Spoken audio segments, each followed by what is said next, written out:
Netcasts you love. From people you trust. This is Twit. Bandwidth for the Tech Guy is provided by CacheFly. CacheFly.com. Hi, this is Leo Laporte, and this is my Tech Guy podcast. This show originally aired on the Premier Networks on Saturday, May 26th, 2018. This is episode 1491. Enjoy. The Tech Guy podcast is brought to you by Carbonite. From customer data to disaster recovery and backup, automatically protect everything in the cloud with Carbonite. To learn more, visit Carbonite.com. Well, hey, how are you today? Hey, Leo Laporte here. I'm sorry, did I wake you? The Tech Guy. Time to talk about computers and the internet, and we're talking about home theater, and we're talking about digital photography, and of course, the computers in your pocket, the smartphones, the computers on your mantelpiece, the Echoes and the homes. And wow, if you want to talk, by the way, 8888 Ask Leo is the phone number, 888-827-5536. That's toll free from anywhere in the U.S. or Canada. 8888 Ask Leo. You can also, if you call from outside that area, just use Skype. It shouldn't cost you anything. Website TechGuyLabs.com, TechGuyLabs.com. Always a good place to stop by if you have a question and you hear it answered and you just can't get to the piece of paper fast enough to write down. Don't worry, you don't have to. We put it all up there. And the nice thing is there's no sign up. There's no, you don't have to pay or anything to access it. It's free. TechGuyLabs.com. So I mentioned the Amazon Echo, and I was laughing because did you hear the weird thing? I'm sure you did. Everybody was talking about the weird thing that happened this week. A couple got a call from a friend saying, "You just sent me a recording of your conversation that you had with your husband." And the lady said, "Well, what do you know? What? Yeah, you were talking about hardwood floor. What?"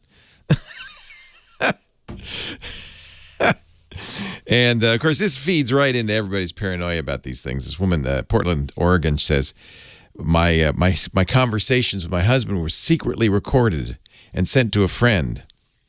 She told the local TV station, Cairo, in Seattle, she and her husband were shocked, I tell you, when one of his employees who lives in another state contacted them, said, "I got a message containing a recording of your conversation." Now, fortunately, it was about hardwood floors. Unless that's a euphemism. I think it was just about actual floors. So what happened? This is Amazon's explanation. And frankly, it's what I would have said too. It seems far-fetched, and in fact it is, but it could happen. Theoretically, it could happen. Echo, says Amazon, woke up due to a word in the background conversation that sounded like, Alexa. That happens all the time. Does your Echo ever wake up and go, what, or laugh, or whatever? Yeah, because the word, this is part of the problem, is that trigger word is not great. And I have a friend named Alex who says it's really not great.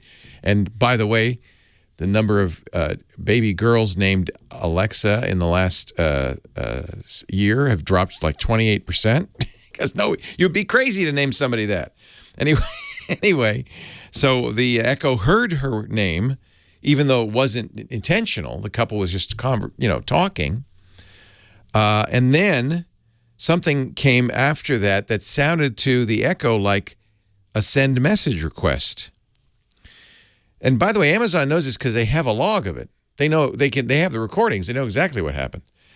At which point the Echo said, "To whom?" And I guess they were talking. Danielle and her husband were talking, didn't hear the "to whom." But weirdly and highly coincidentally, something that they said sounded like a name that was in Danielle's contact list. Then Echo said, "Send it to Joe, right?" Again, unheard by the couple. But something they said sounded like right. And as likely, this is Amazon saying, as unlikely as this string of events is, we are evaluating options to make this case even less likely. The problem is everybody already is a little on edge. The whole idea of having a microphone in your house, and people don't know, is it recording? And I've said many times it's not sending everything it hears back to the home office until it hears the trigger word. It's only listening for the trigger word, and that's all done locally. And that's why you have such a small number of trigger words. It's not a very smart computer. It's just watching for you to say those, computer, Amazon, Echo, and the A word. If you say one of those, you have to tell it ahead of time, by the way, so it knows which one to listen for.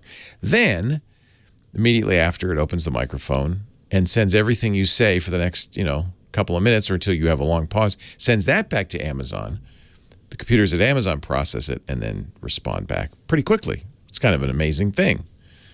Relies on high-speed internet and very fast computers, and it's kind of impressive.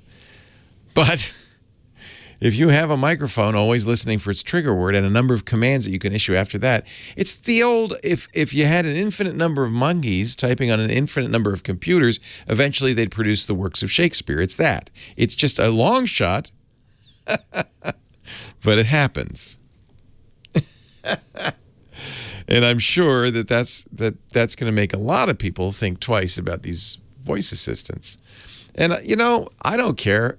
I'm not going to defend them. I'm sure Amazon and Google and Apple and Microsoft would all, like to step forward and say, look, we're not listening to you. Your privacy is insured. This was a freak accident. It could have happened with any of them, right? They all have that capability. It's just a freak accident. It's going to happen once in a while. But we're still going to work to prevent it. And there are things they could do to prevent it, I guess. They should probably make it a little harder to trigger, maybe.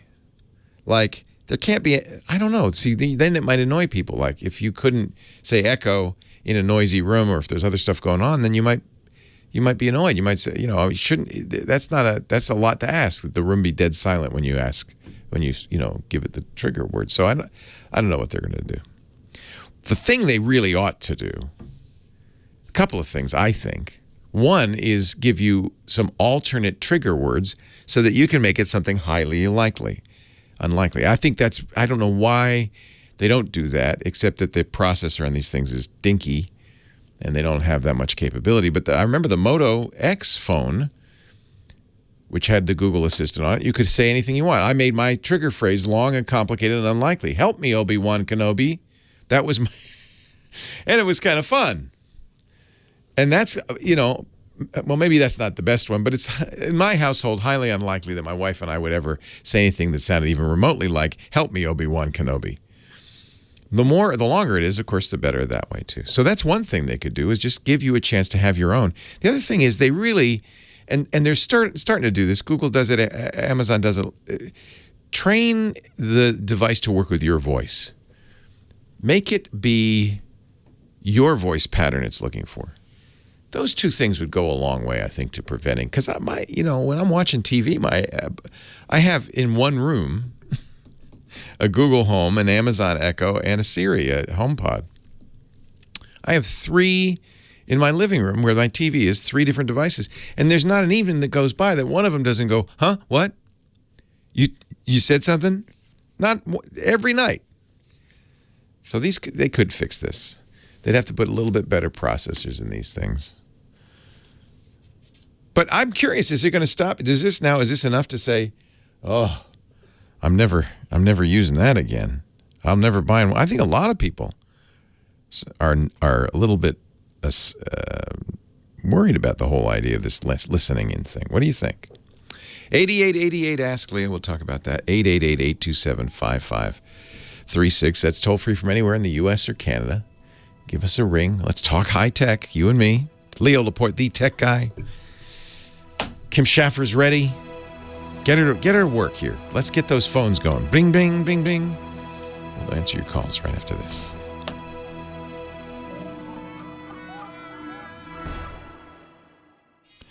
Leo Laporte, the tech guy.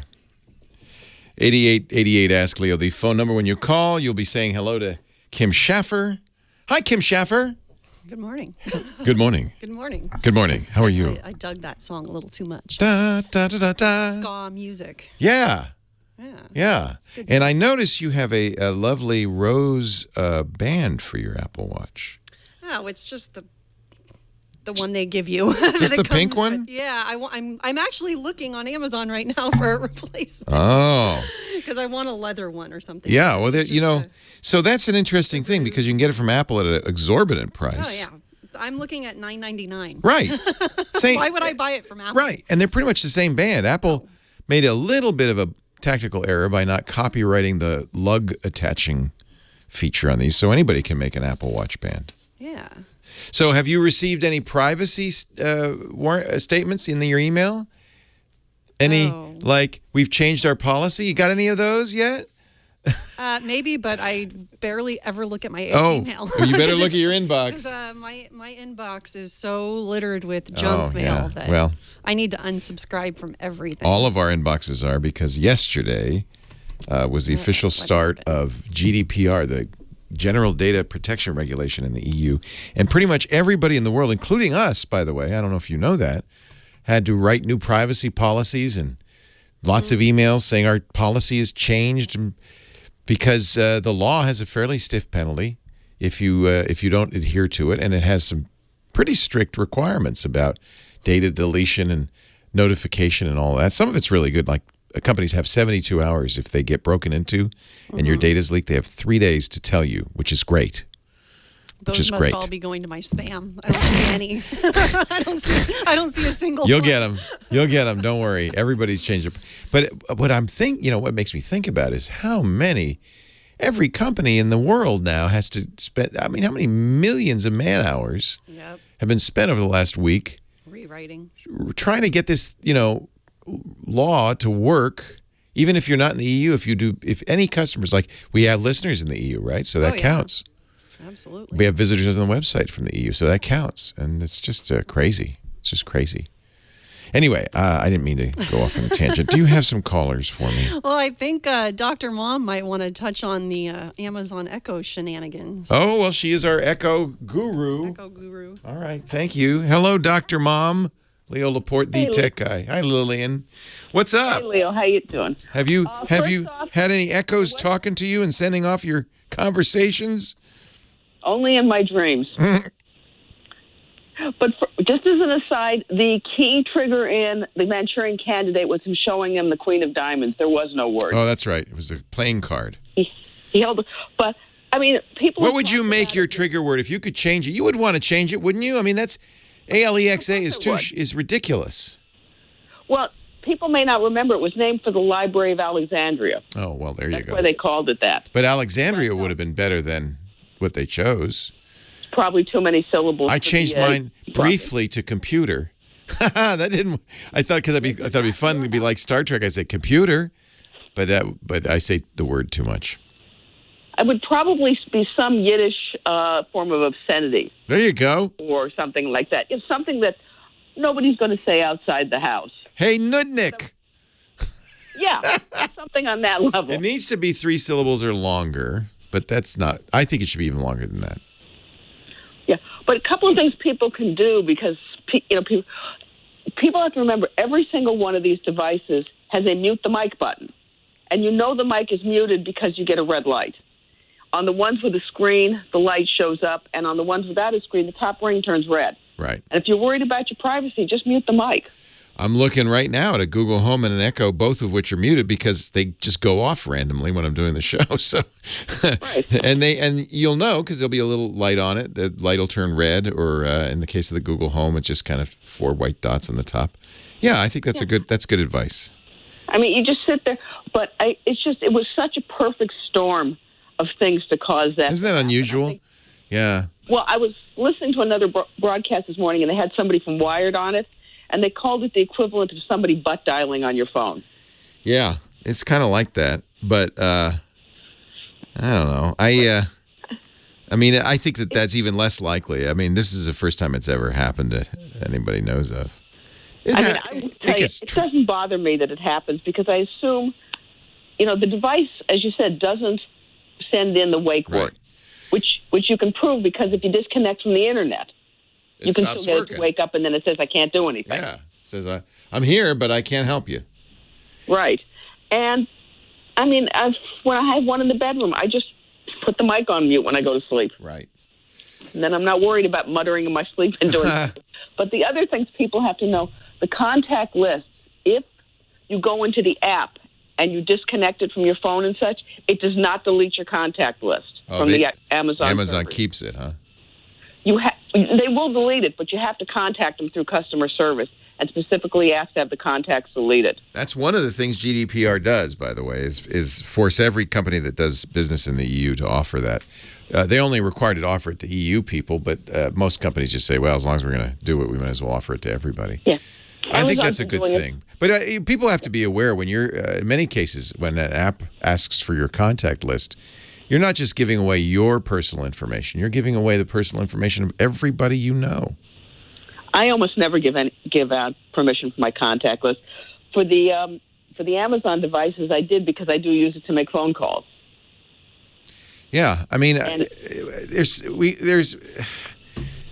obviously people are going to do it. It's useful. But you remember, you're giving the email address and phone number of every single person you know to that company, to that app, or to that Echo or whatever. I mean, should you? Exactly. I mean, it seems like you shouldn't have the ability to betray other people's privacy, but you do, and it happens on Facebook all the time. It's weird. And I don't know what we do about it, but it's just the way it is, I guess. I would love it, but I mean, that's why you have to treat your personal information as public, unless you take steps to not make sure you have no friends.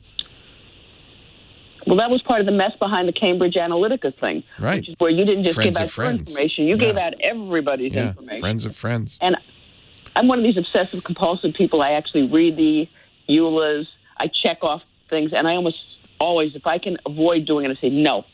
You don't get my contacts. You don't get anybody else's emails. Yeah, everybody should do that and keep that in mind. I mean, I think people forget that when it's asking for that, that's other people's information you're giving. You don't own that information. That's their information they gave to you, and you're giving it to a third party. Exactly.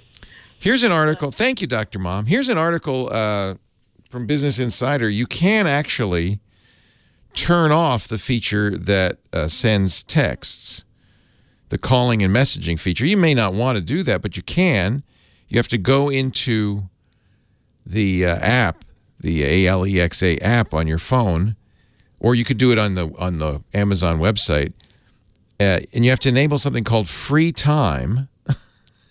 Once you enable free time, then you can go down to free time and disable calling and messaging.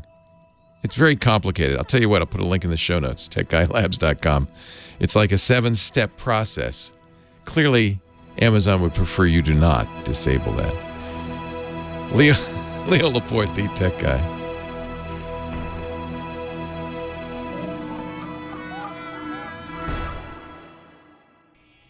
Leo Laporte, the tech guy, 8888. Ask Leo the phone number. Nick, Chicago, Illinois, is next. Hi, Nick.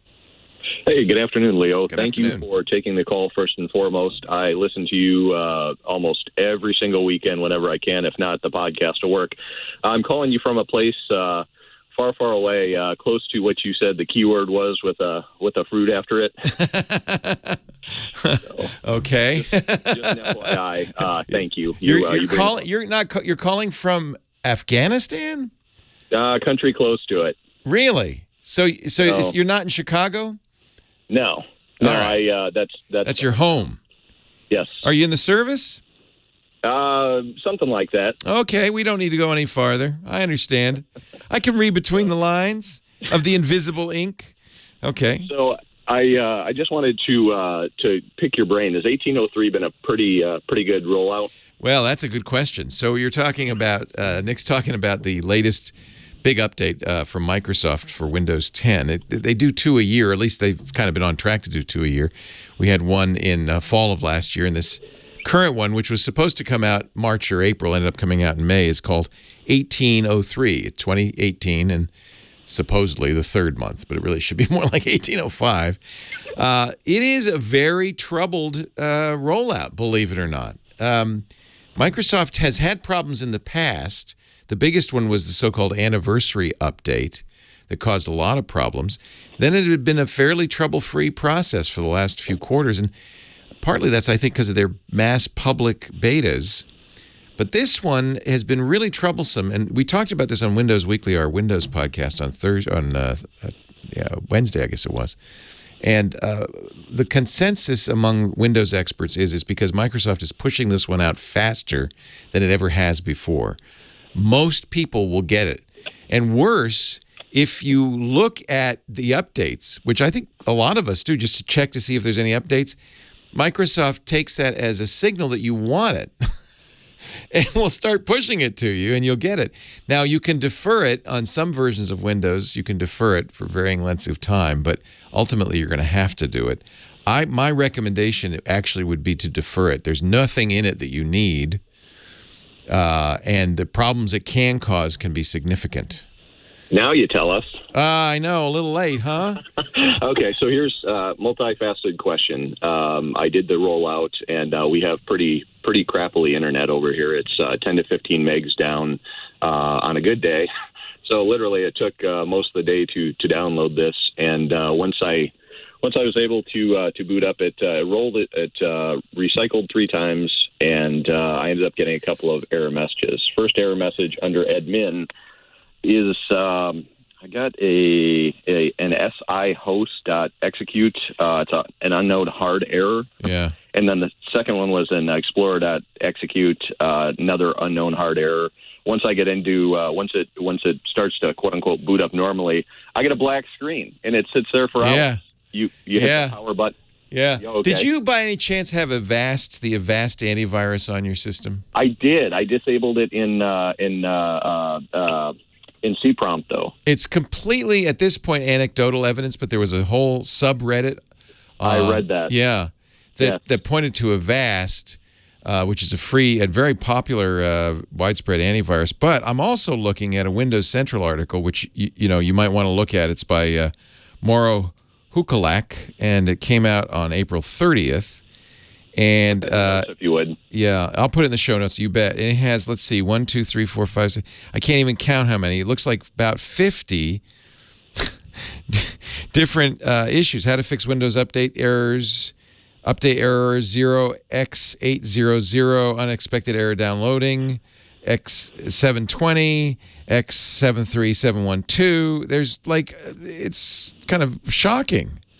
So, yeah, Microsoft's got some big problems with this. I'm sorry that I didn't ring the warning bell last weekend. No, I should have. I didn't realize, to be honest. And partly this is because it's just coming out and people are just installing it. Partly it's because I've had no problems. I've installed it about 5 different systems without problems. Not all Microsoft systems either. A couple of Lenovo's, HP, 2 Microsoft systems, none of which have had any problems. So but I guess I'm just lucky. I don't know. Look, multifaceted. It's on a Samsung 2-in-1, and normally if I was back home, I would just I'd format the hard drive and start from scratch. But unfortunately, I don't have that luxury. I don't even have a USB thumb drive over here, which I do have a micro SD card with a fresh copy of it on there, but the system is not even letting me access it. I don't know what's up with that. Oh, it's wonderful, isn't it? So here's my question. What would you do, number one? Number two, what I do have, one of my buddies a couple days away is bringing a brand new SSD 500 gig hard drive. So if I can end up, if I can find someone here with a PC, I can take it off of take my Windows copy off the micro SD card. Yeah. Can you boot into safe mode at all, or you just can't? No. It black screens no matter what? Yes. Oh, man. So I have a new hard drive coming, and that's what I was, question number 2. I've listened to you for about 3 years, so I'm a little behind. But as far as pulling I have a couple of, I can't use Carbonite or anything like that over here because of the upstream. Yeah, you don't have enough bandwidth, sure, yeah.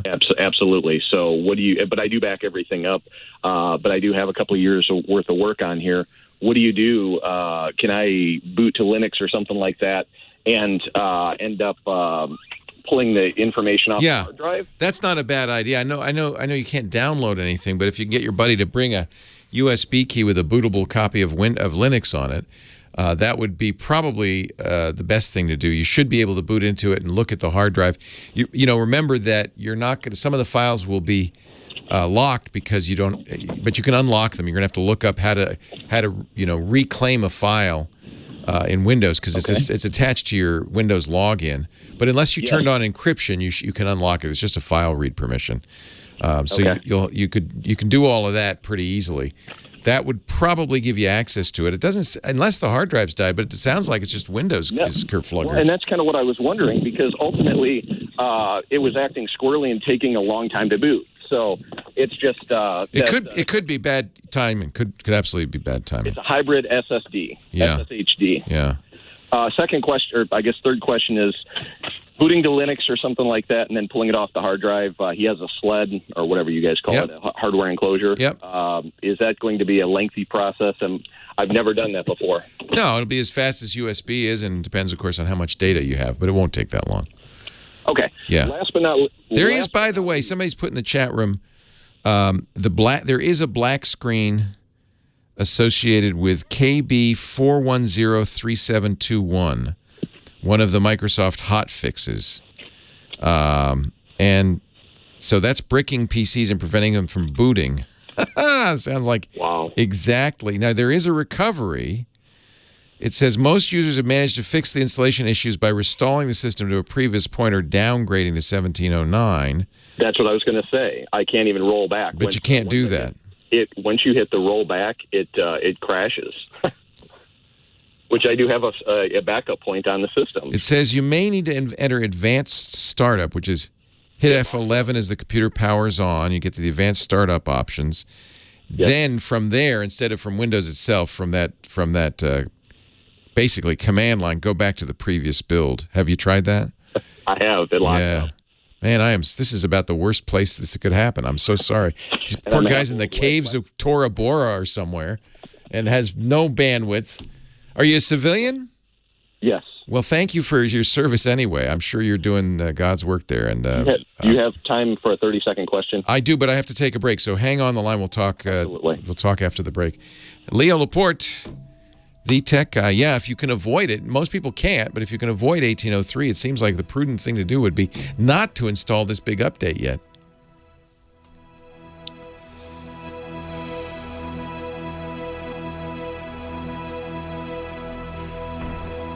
Yeah, I'll put the thank you to our chat room. Boy, they came up with some good answers. To Tony, who had the article, and this, I guess he had the Windows bug as well. Thank you, Tony. I appreciate your help. So what's the other question? Definitely throw it in the show notes. Yes, we will. I have an iPhone over here, and my unit, we're able to, we actually have decent internet most days.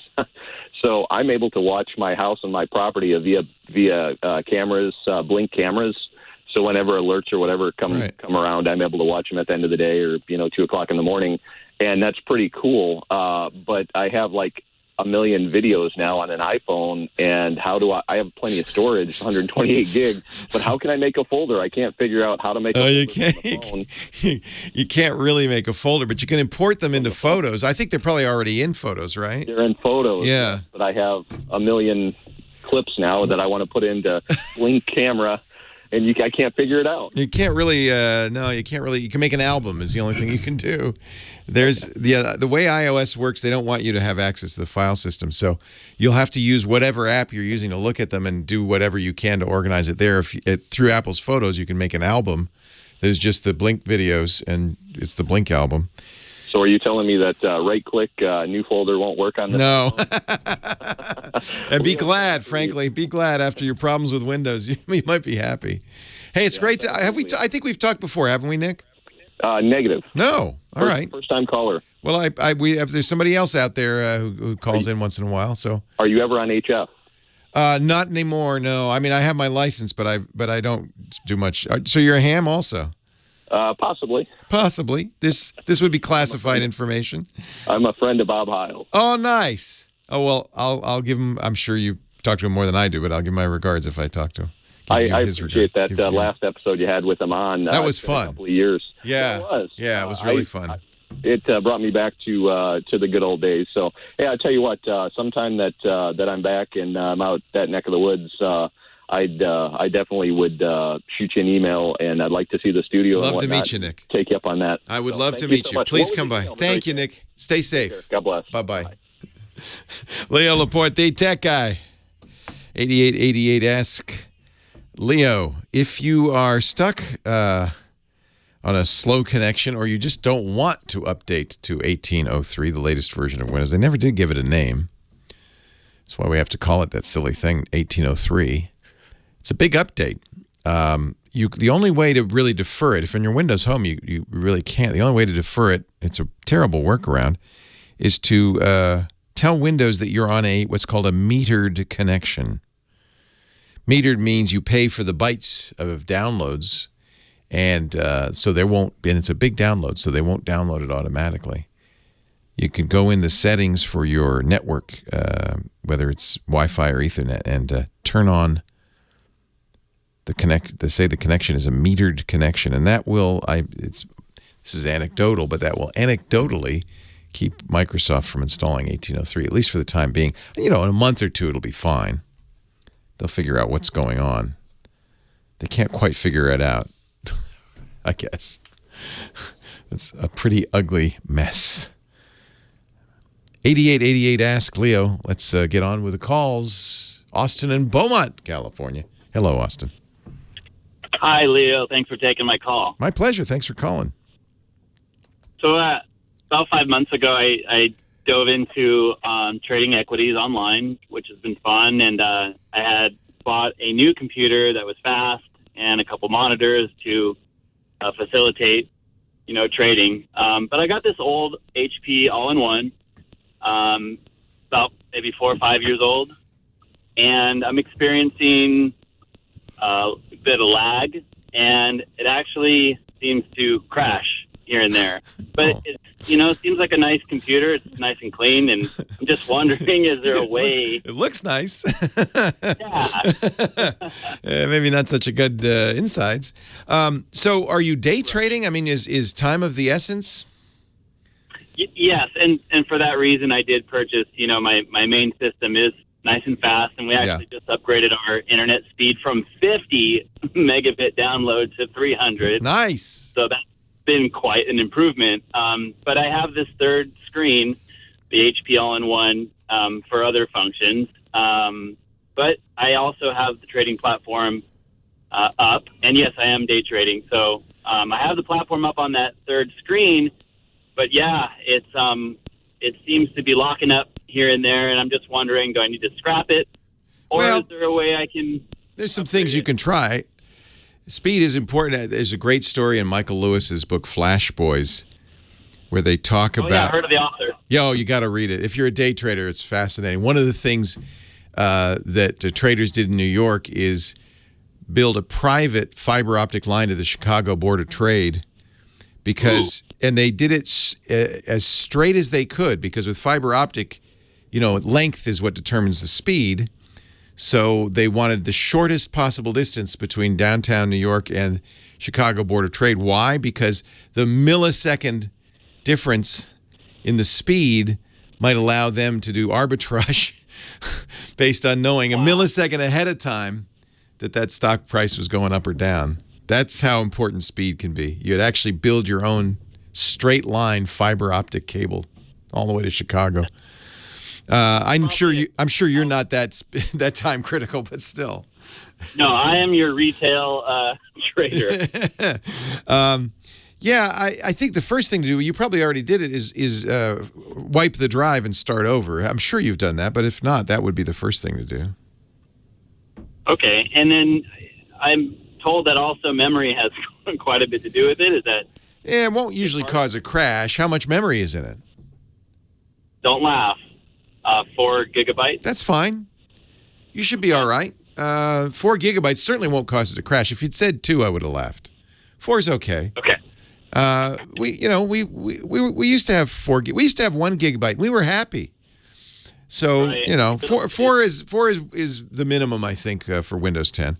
So yeah, I would wipe the drive. That actually will help with the low memory situation too, because you don't know what all services and stuff are running in the background. You want kind of the minimal Windows install to begin with. That'll use less memory. And then just put the trading app that you need to use on there.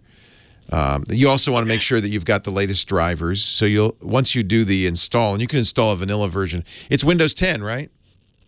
Correct. Yeah, so once any machine is Windows 10, even if it's an upgraded Windows 10, it's Windows 10 forever. You no longer need a serial number. So this has changed, and that's great.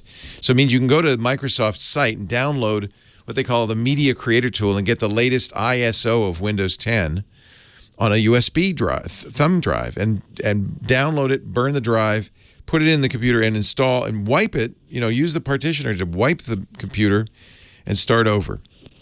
And that will help in a lot of ways. It certainly will help with speed. It might even help with crashing.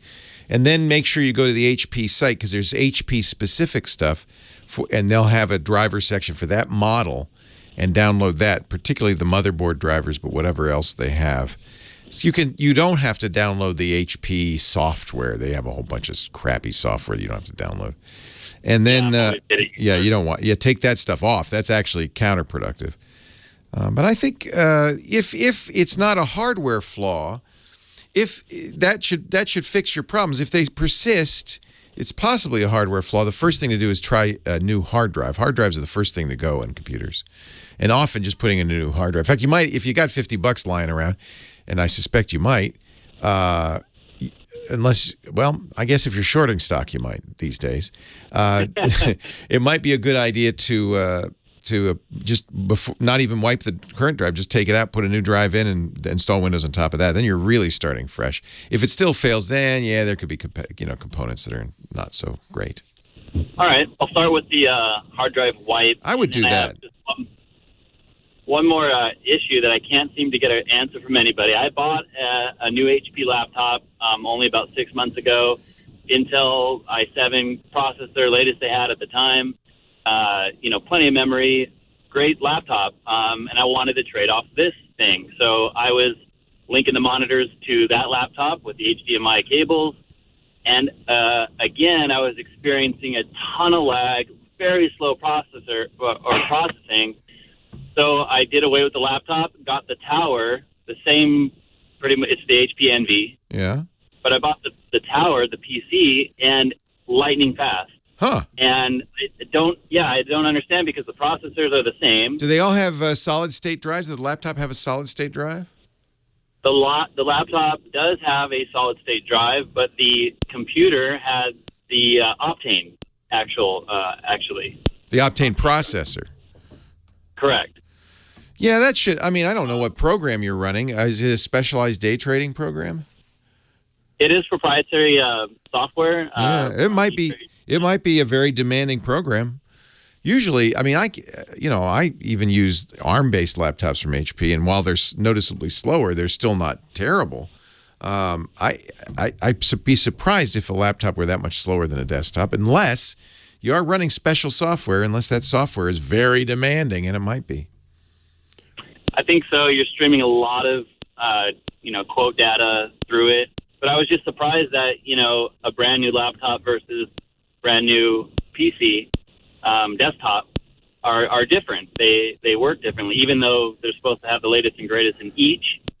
The laptop appeared to be slower. It could be the Optane. I mean, it could be I/O. Optane improves I/O, and it could be that the improved I/O, the faster memory and the faster bus speeds could make a difference. I don't, that's an interesting question, but it's hard to answer because it depends on that particular program. I would look at what the developers of that program say the minimum requirements are, and that'll give you a hint that, you have to have a certain amount of something to do it. That maybe give you a hint that it's slow. It's got doing a lot of I/O, I'm sure. It's drawing graphs on the screen. Make sure you have a good video driver. It could be that the desktop has a dedicated GPU. That can make a huge difference as well. Leo Laporte, the tech guy. More calls right after this.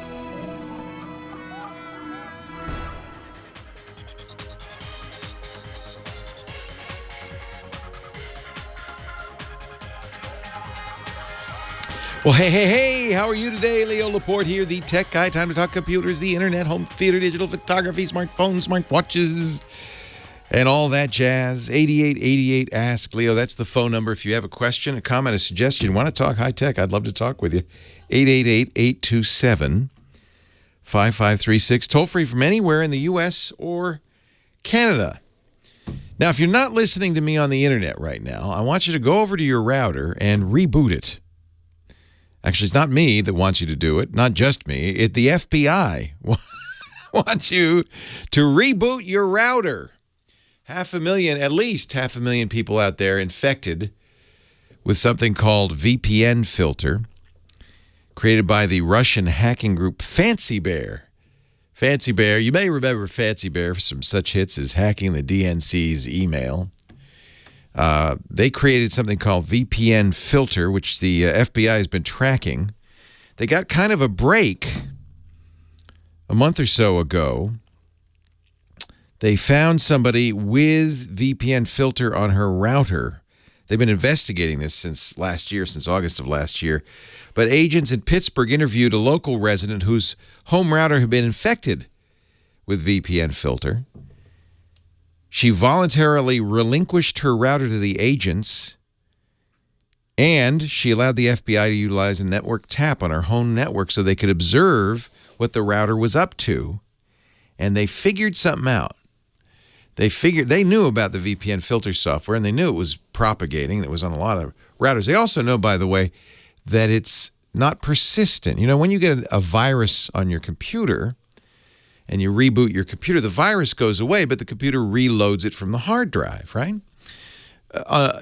Unfortunately, for Fancy Bear, routers don't really do that. They load up from firmware, which is a lot harder to corrupt. So the malware gets on your router, but if you reboot it, it goes away. Only a tiny bit of the bad stuff is stored on your router. That tiny bit goes and reloads the software. There may be other reasons why Fancy Bear did that. For one thing, they can update it, right? You'll always have the latest version of VPN filter on your router. So the FBI did some analysis. By the way, it affects home routers, office routers made by Linksys, MikroTik, Netgear, and TP-Link. Kind of big names. Kind of the big names, at least, anyway. So what happens if you reboot your router? Most of the infection is gone. It's stored in memory, but a little bit of it's there and says, oh, I got to reload. And the first thing it does is it goes to a website you may know called photobucket.com. There are certain images stored on PhotoBucket that hold information in the metadata which can reload the software. The FBI deleted those images, took them off PhotoBucket. Now, but then the software says, whoa, I can't find my photos. I'm going to go to a website, which is hard-coded apparently, which is not good practice, but that's what they did. They wrote in to knowall.com. So the FBI on Tuesday asked a judge in Pittsburgh for an order directing the domain registrar VeriSign to hand that address over to the FBI. They basically blocked it. They took over the address, which means that VPN filter can't reload. So the FBI is now telling everybody, as of Wednesday, it won't spread, but they're telling everybody, okay, now what you need to do is reboot your router. So just a PSA, public service announcement. It wouldn't hurt. Doesn't hurt. It takes you offline, though. So you do it sometime when nobody's using it. You don't want the kids to go crazy because they can't watch Peppa Pig or whatever. So at some point when nobody's busy, or you just say, you shout, hey, I'm taking the internet down. Go outside and play. And just unplug your router. Wait a few seconds, 5 seconds, 10 seconds, just for it to clear out and plug it back in again. And it'll come back up and you'll have your internet back in a minute or two. But you won't have VPN filter on your router. You will have that little bit of stuff there. These routers are in the category we call Internet of Things devices, right? These are devices in your home. They're not full-blown computers, but they are connected to the internet. Your doorbell, your spy cams, your microwave oven, whatever it is that goes online, those are Internet of Things devices. And the most valuable one to a bad guy is your router. It's always on. It really is a computer with memory and a processor. And most of the time, these aren't very well secured. There's security flaws in almost all of them. And that's why we always say, and really important to keep in mind, when you buy a device that's going to connect to the internet, that device needs to be updatable. And the company that makes the device needs to keep an eye on things and update it if they find a flaw and be able to push that update out to you. You don't want to have to go around all your little doohickeys, your doorbells and your cameras and your microwaves and check for updates. It should automatically update. So keep that in mind when you go out and you buy an Internet of Things device. These are all great. Your light bulbs. People are buying internet-connected light bulbs. Now, you might say, well, can you use an internet-connected light bulb to attack to hack and attack? No, you probably can't. Probably doesn't have enough juice to do that, but they can be used to get into your network. And it could be a gateway to something more significant that could be then put on your router. It's not the first time we've seen mass attacks from routers. FBI estimates about 500,000. It's not a huge number, relative speaking, to all the routers out there, but not a small number. 500,000 routers were infected with this VPN filter malware. So reboot. It'll all be gone. It'll go away. It'll go away. And the next time you buy a router, get it from a company that's committed to security and pushes updates automatically. Fancy Bear is at it again. This is not the end of this one. We're going to hear about this. And the thing is, that's probably old, right? I'm sure they have something newer they're working on. 8888 Ask Leo. We can talk about that or anything on your mind. GDPR, the new privacy regulations in Europe. I know you know about it because we've all been getting hundreds of emails saying our privacy policy's changed. Got a new privacy policy. We can talk about that. Comcast trying to buy 21st Century Fox now.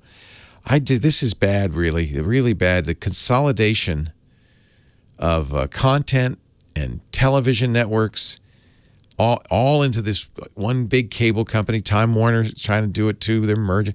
This is bad. Walt Disney put a bid in for 20th Century Fox of $52.4 billion. Comcast announced that it is in advanced stages of preparing an offer, trying to outbid Disney as much as $60 billion. Does not include the Fox News Channel, the Fox Business Network, Fox Broadcasting, but does include 20th Century Fox, and interesting, which is the Fox Sports Regional Networks, the international properties Star in India, and interestingly, Hulu. And I think that's really what Comcast wants. Hulu uses Comcast's bandwidth to bring you television, so you don't have to buy Comcast's expensive cable packages. That's not good for Comcast, so be my guess that's what Comcast is up to. Sigh. What do they call Comcast in 30 Rock? The Cable Town, right? With a K. Sigh. Leo Laporte, the tech guy. Let's take a break. Come back. More of your calls. 8888 Ask Leo. More of your calls coming up. 888-827-5536.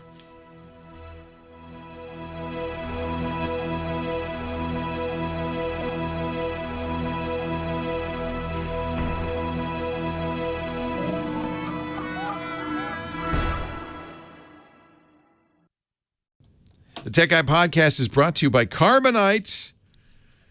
We've talked about Carbonite as the backup leader. Really, they're the data protection platform for businesses, including backup, but also things like disaster recovery, high availability, workload migration technology.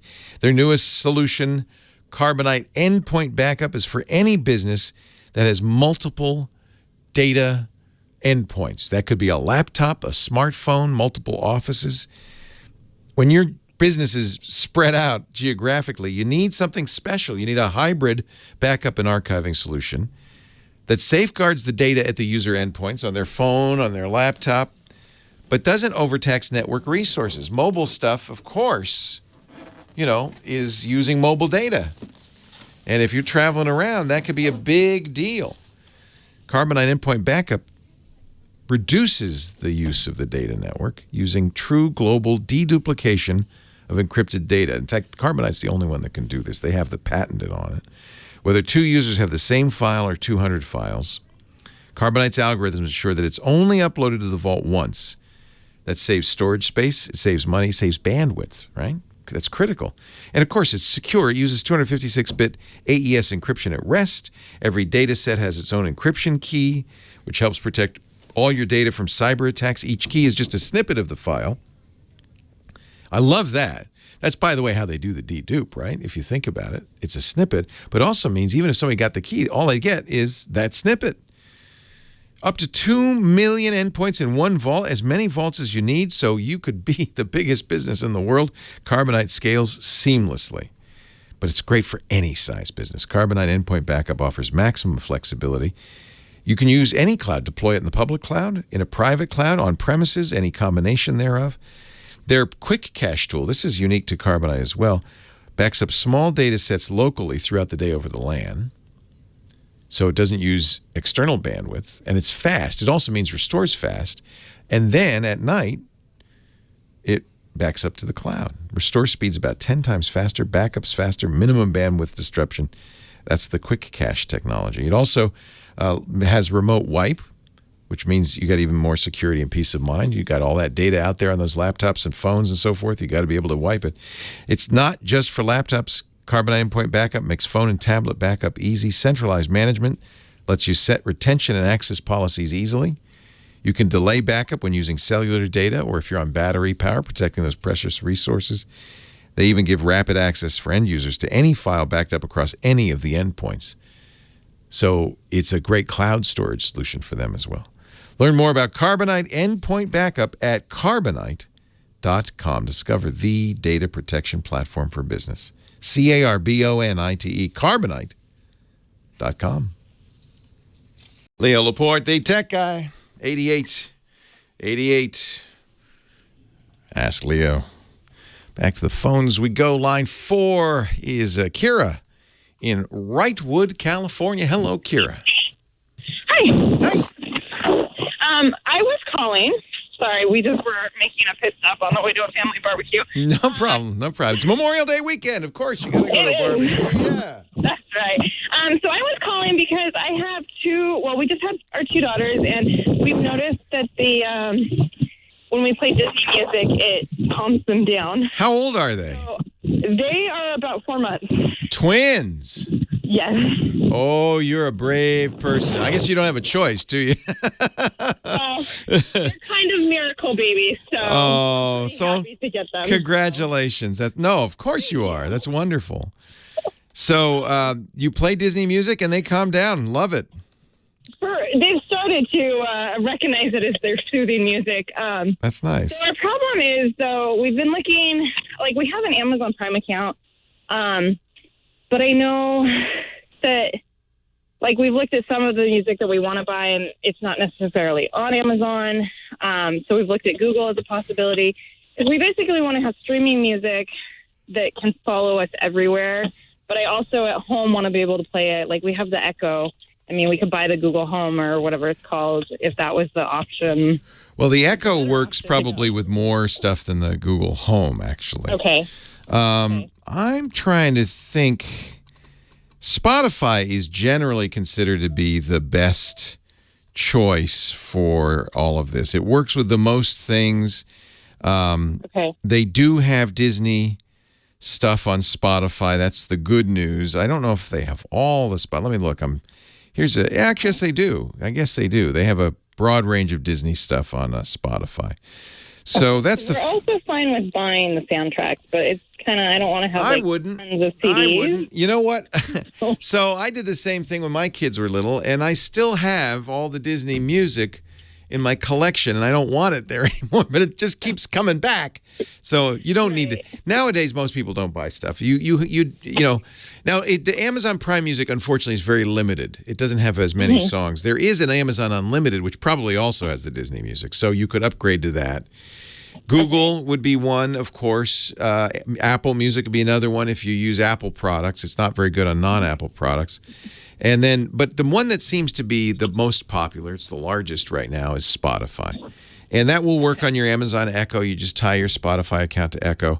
And you can even say that that's our main choice for music on the Echo. You make that your go-to, and then all you have to do is ask for Disney music, and it'll play it. Spotify also has excellent playlist capability, which is really nice. You can make a playlist of all the songs the girls like the best and have it loop forever. Okay. Now, is it something that we can share, like have it on my husband's phone and my phone? Yes. And not have to pay an extra? Typically, what you do in that case is get a family account. And all of these offer family accounts. If it's just you and your husband, you probably just could log into the single account on both. I think there's some limitations on if you can have songs playing on both phones at the same time, but you can log into a single account on both phones. Okay. So Spotify would be probably our best bet. Okay. Yeah, there is Radio Disney, too, as a radio station. I think Google has that, somebody's saying. But I think, probably what you're going to do is put a Spotify playlist together. In fact, they have one I'm looking at called the Ultimate Disney Playlist. Okay. Looks pretty good. Okay, on Spotify. Okay. Yeah. All of them, though, have family plans. All of them probably have all of the Disney music. And all of them, the good news is, have trials. So you can try them before you buy them, usually for at least a month, most often for a couple, 3 months. Okay. But I like Spotify. Congratulations. How's everything going? Are they sleeping yet? They were doing really well and sleeping for a chunk of 6 hours until the last 2 weeks when they've decided to. That's what happens. Waking up at 3 o'clock in the morning. Yeah, it goes back and forth, unfortunately. But last was a good night, though. So you'll survive. You'll be fine. And you know what? You'll be so glad. It's wonderful. Congratulations. Yeah. Well, so far we're surviving. Of course you're going to. It gets easier from now on, actually. That's what I'm waiting for. Yeah. For them to start doing more things on their own. Yeah. Oh, have they smiled at you yet? Yeah, actually they do. They smile a lot at us. Isn't that nice? It is. They're actually pretty happy babies. They That's don't nice. fuss too much, actually. Nice. That's nice. So, that's awesome. It's not a ton of screaming. What are their names? Juliana and Elizabeth. Oh.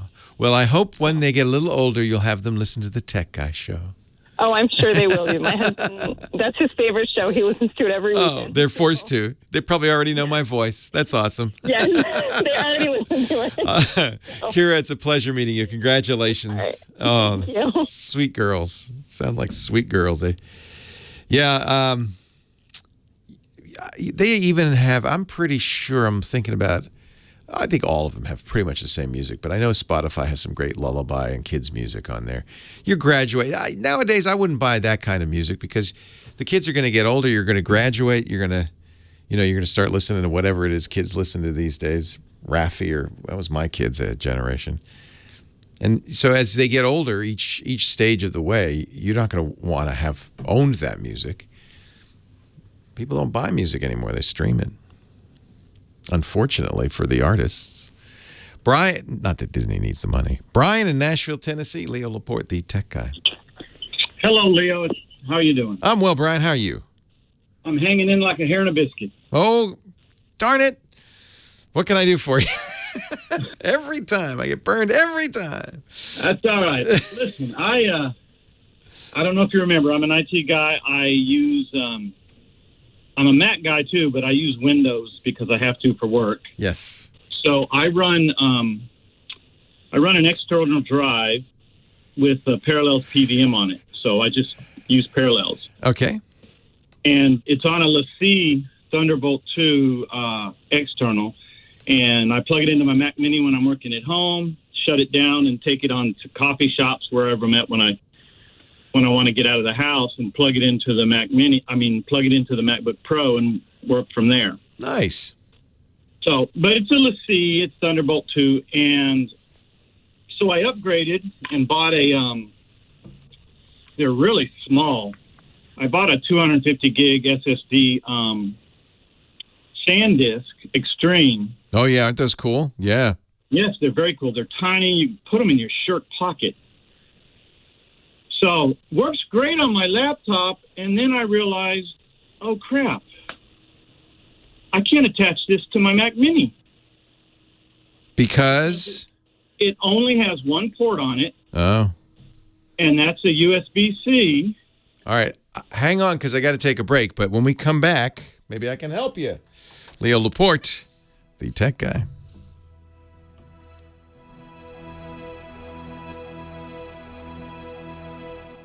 So the SanDisk is a Thunderbolt, a USB 3 drive, right? Well, it's a USB-C port, just like on the new MacBook Pros. Yeah. That's all it has. And the cable that comes off of it is a USB-C on the other end. Right. So it works great on a new MacBook Pro, but how do you downgrade a connection from that? The only ports I have on a Mac Mini for data are your USB 3, which I haven't tried, but it's going to be slow. I don't want to run three won't be that bad. 3's 10 gigabits. So, yeah, but you're running an entire operating system in parallels on it. Oh, that's right. So, you could do it. It won't be ideal. I mean, Thunderbolt 3 would be the fastest, but if you don't have Thunderbolt 3 on these other devices, well, you're not going to be able to do it. But you can easily get a cable that is Type A connector. No, that's the problem. Every cable I've looked at on Amazon and Google searches and everything, they always make the stipulation, because it has to be male on both ends. You have to have a Thunderbolt 2 connection that goes on the back of the Mac Mini. It looks like it's the mini display looking port, but it's a Thunderbolt 2 with data in the display. Yeah. That's a male. But the SanDisk is not. The SanDisk is not. I'm sure not Thunderbolt 3. I don't know. It's USB. There's no way it's too expensive. So all the cables are out there they always make the stipulation so you don't accidentally buy it for data. It says in it, only for display, no data. Right. Well, don't get that cable. But there are data cables that will work. I mean, first of all, verify that the SanDisk is USB, but it's almost certainly USB 3. It's not. They don't. Let me look and just see what's the model number of the SanDisk. It's the Extreme. Here, let me go get it. Let me go tell you. That's all right. SanDisk Extreme.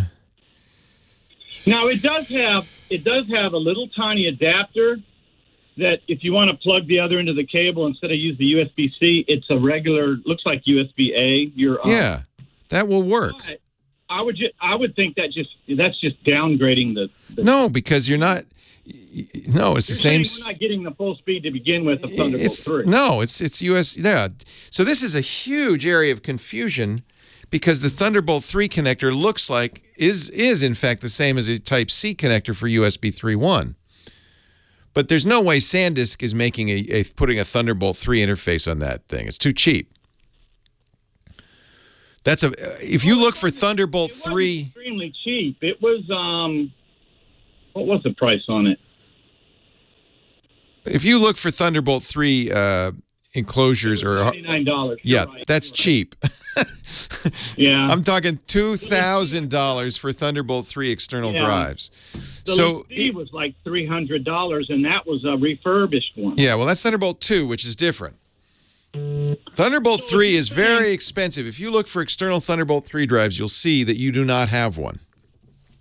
Right. So what you're saying is it's USB 3.1. It's already USB 3. You could use it with a standard. It won't. If you have a US. So this is the problem: is that USB 3 also can use a Type A connector, and that's what it's doing on your Mac. So you can use the Type A USB 3.1 connector to the Type C USB 3.1 hard drive, and you'll get full throughput. Okay, but I guess then what's the comparison of the speed? If I just plug this in using the cable. You're already using it at that speed. It's not any faster than that speed. It's not going to be any slower than it was. It's exactly the same. Johnny Jet is sitting in a throne. You're obviously not at home. You're sitting in a pink wing chair, which happens to, well, it's pinkish. It's not pink, actually. What color is it? It must be my computer. It's wood. That's wood? And my shirt's not pink. Everything looks pink. You look pink. Your shirt looks pink. I see that. That's okay. I'll take it. I have a brand new computer. I just got a brand new computer. My other one was just about to crash, and I ran out to the store and just bought one. And is it Windows or Mac? I literally spent 5 minutes. It's a Windows. It's a HP Spectra So 360. you need to go in the software and fix the white balance, but not for now because, frankly, this is radio, and on radio, your color rendition is perfect. And I like pink anyway. So, So we thought you were at the Madonna Inn for a while. So no, I just actually came from New York City. I was in the Tony Awards suite at the Sofitel, which was amazing because the Tony Awards are coming up next month. That's so a nice hotel. I've stayed there. Out. It's a beautiful hotel. It really is. They did a great job, and we had a terrace. It's really something special. But now I'm in New England, and I'm making my way to your home state. You're a traveling man. You're going to Rhode Island? What are you going to do in Rhode Island? I'm hanging out. I love Rhode Island. Oh, it's a great time. It's a great time to be there. I want to stay at the Ocean House sometime. Have you ever stayed there? That's where I'm going. Oh, man. I'm so jealous. Tomorrow. So I'll jealous. be there for a night. Yeah, that's where I used to stay growing up. It's a beautiful old building, but they've completely fixed it up, and it's now Relais Chateau. They knocked it down. Oh, they rebuilt it? Wow. To the exact model how it was. That's funny because it looks like kind of the Hotel Coronado or something. It looks ancient. Well, it was brand new. It was 100 years old, but it's crazy expensive now. Fortunately, I got a deal, but it's normally at least $800 a night. Yikes! Growing up, it was like $200 a night or something. They tore that down. They did. But I was in Denver this week too, by the way, for a conference for IPW, and I know you go there often, but I learned it was the first time I took the train from the airport to the city, and let me tell you, that is the way to go. $9 takes 37 minutes. You don't have to deal with traffic. So I don't know if you ever go to Denver. I know your son's in Boulder. He was. He graduated, so he's back in California. He graduated already? Yeah, 4 years and out, man. Yep. Man, hard that to seems believe. like he just started. I know. Wait till Jack's graduating from college. I know you don't. My mind. I know you don't believe that'll happen, but it will. No, faster than you think. Enjoy. Everyone tells me the same. So Johnny joins us every week to share his travels and to share useful ways to use technology to travel better. All right, so I got a website for you. Yes, sir. Flixbus, FLIXBUS.com. Have you heard of this one? Careful when you say that. Flixbus. No, what is that? I was very careful. So these guys have been around since 2013, and they're big in Europe. They started in Germany. They're in 28 countries now, and they just came to the United States, and they're in they're in Arizona, Nevada, and California, and they're selling tickets for $2.99 between LA and Vegas. So is this one of those sleeper buses? Not a sleeper bus. So it's kind of like a mega bus, but one of my readers, I made it my tip of the week this week in my newsletter, and one of my readers wrote back, said, we took it in Europe, we loved it. The seats were comfortable, it's clean, the Wi-Fi was great. They couldn't stop raving about it, so I was really happy to hear that. So, but they compete with what? Greyhound, right? And exactly. Ryder. Greyhound people think Greyhound is like, I took Greyhound when I was a kid all the time. I took Greyhound just a couple of years ago. But nothing wrong with it. Yeah. No, there's nothing wrong with it. And I would take it between Toronto and Erie. It would cost like $15 when if you were going to rent a car, it was like $400. So Flixbus is claiming its claim to fame is it's still inexpensive, but it's not. It's inexpensive. So the tickets right now are going for $299, but that's if you buy far in advance. Okay, when you said $299, I thought you meant $299. You mean $2.99. Exactly, $3. $3 to get to Vegas? $3. Yes. What? But how does that even work? I know. So it depends how far in advance you buy, because I just looked. They start service on my birthday, which is May 31st, and it looks like those tickets for that day are like $9.99 now. And again, this is under $10. You can go Phoenix to Vegas for 99 cents. Well, they charge a $2 fee for each ticket, so they advertise 99 cents, but it's really $2.99. All right. At that point, who cares? It's cheap enough. That's amazing. It's unbelievably cheap. But these guys have plans to expand all across the U.S. to 1,000 connections by the end of the year. So I don't even know how they could pay for that. Do they sell food on board? What is the deal? I think they do. I haven't taken it. Obviously, I haven't taken it because they haven't started yet. But I'm not sure how they do it. I think it's you get the cheap tickets if you buy in advance, and then you wait till the last minute. Well, even like the expensive tickets, $10. It's not awful. Yeah, or I saw some for $20 too. But so you go to Vegas. It might even go up more. You go to Vegas. You take the night bus. It takes about 3 hours to get there. No, it takes more than that. It would take more than 3. I think it takes 5 hours. Oh, I apologize. It takes 15 hours. No, it shouldn't take. No, it's 5 hours. That's the long one. There are some that do 5 hours. Yeah. Okay. Yeah. No, they're 5 hours. There's one that's 16 hours and 20 minutes. Well, that's ridiculous. They must have a few stops. I know. You just don't want to go through Death Valley on a bike. Yeah. But yeah, I mean, they have all kinds of. They have crazy schedules, and a lot of them leave from USC, UCLA, so they're obviously targeting the students. Yeah. And they're nice buses. They're not like this green tortoise bus, the hippie bus. These are nice buses. They are nice buses. Yeah. Fancy buses. Power outlets. They have a bathroom on board. Yeah, you better hope they have a bathroom. Yeah, well, it's a long trip. Yeah, they definitely. All right, Flixbus. I don't know what they're up to. I don't know what their evil plan is, but take advantage of it while you can. We're in that era where people are giving stuff away because they want to build businesses. And I think that might be it. And they also have the same kind of tracking as Uber, so you know where the bus is, so you don't have to sit there if they're late. People in the old days, they tell you, we'll be there in 10 minutes, when really they're an hour away. They just keep saying, we're stuck in traffic. Yeah. So you know. Yeah. They have an app. That. Yeah. If they did a San Francisco to LA, I might consider that. Well, I'm sure that's gonna be one of their next ones, I assume. But, it's got to be. Yeah. Yeah, without a doubt. We got time for an app? Yeah, Flixbus. What's your app? All right, so that's also the app too, by the way. But here's another app, Watermark. Are you ready? Watermark. Lately, people have been stealing my photos, and usually I don't really care, except they've been kind of stealing my identity. So they pull my photos off, and they pretend they're me. This is a big thing on Instagram and Facebook now. It's really annoying. I've had people contact me, say my sister's getting divorced because she thought she was going to marry you. I'm like, what are you talking about? But it was some other name. They take my photos, they pretend they live the life I live. Sorry. Change the name, and they get these women to send them money for a plane ticket to come visit them. There's only one, @JohnnyJet. Accept no substitutes. That's right. So you're going to watermark your photos with a watermarking app. Yeah, and this one, I did a little research. It has over 6,000 ratings, and it's a 4.5 on iPhone. Johnny Jet. Johnny, safe travels. Enjoy the ocean house, you dog. Thank you. And we'll talk again next week. Leo Laporte, the tech guy.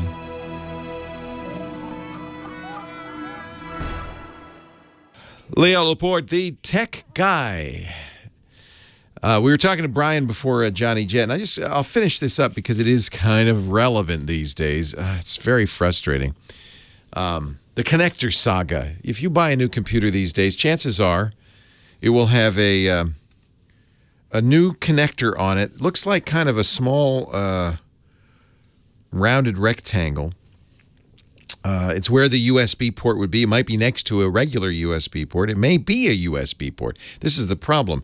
This type of connector is called a Type-C connector. But unfortunately, in the past, you've been able to look at the connector and say, oh, that's that. That's a USB. And even when USB 3 came out, they colored the plastic in the inside blue so that you could say, well, that's USB 3. The white connector was USB 2. So you could kind of make the distinction. You kind of knew what you were getting. You could look at the ports, the connectors on any computer, and pretty much say, oh, yeah, that's HDMI, that's a Ethernet jack, that's a USB 2, that's USB 3. Sometimes maybe some confusion there.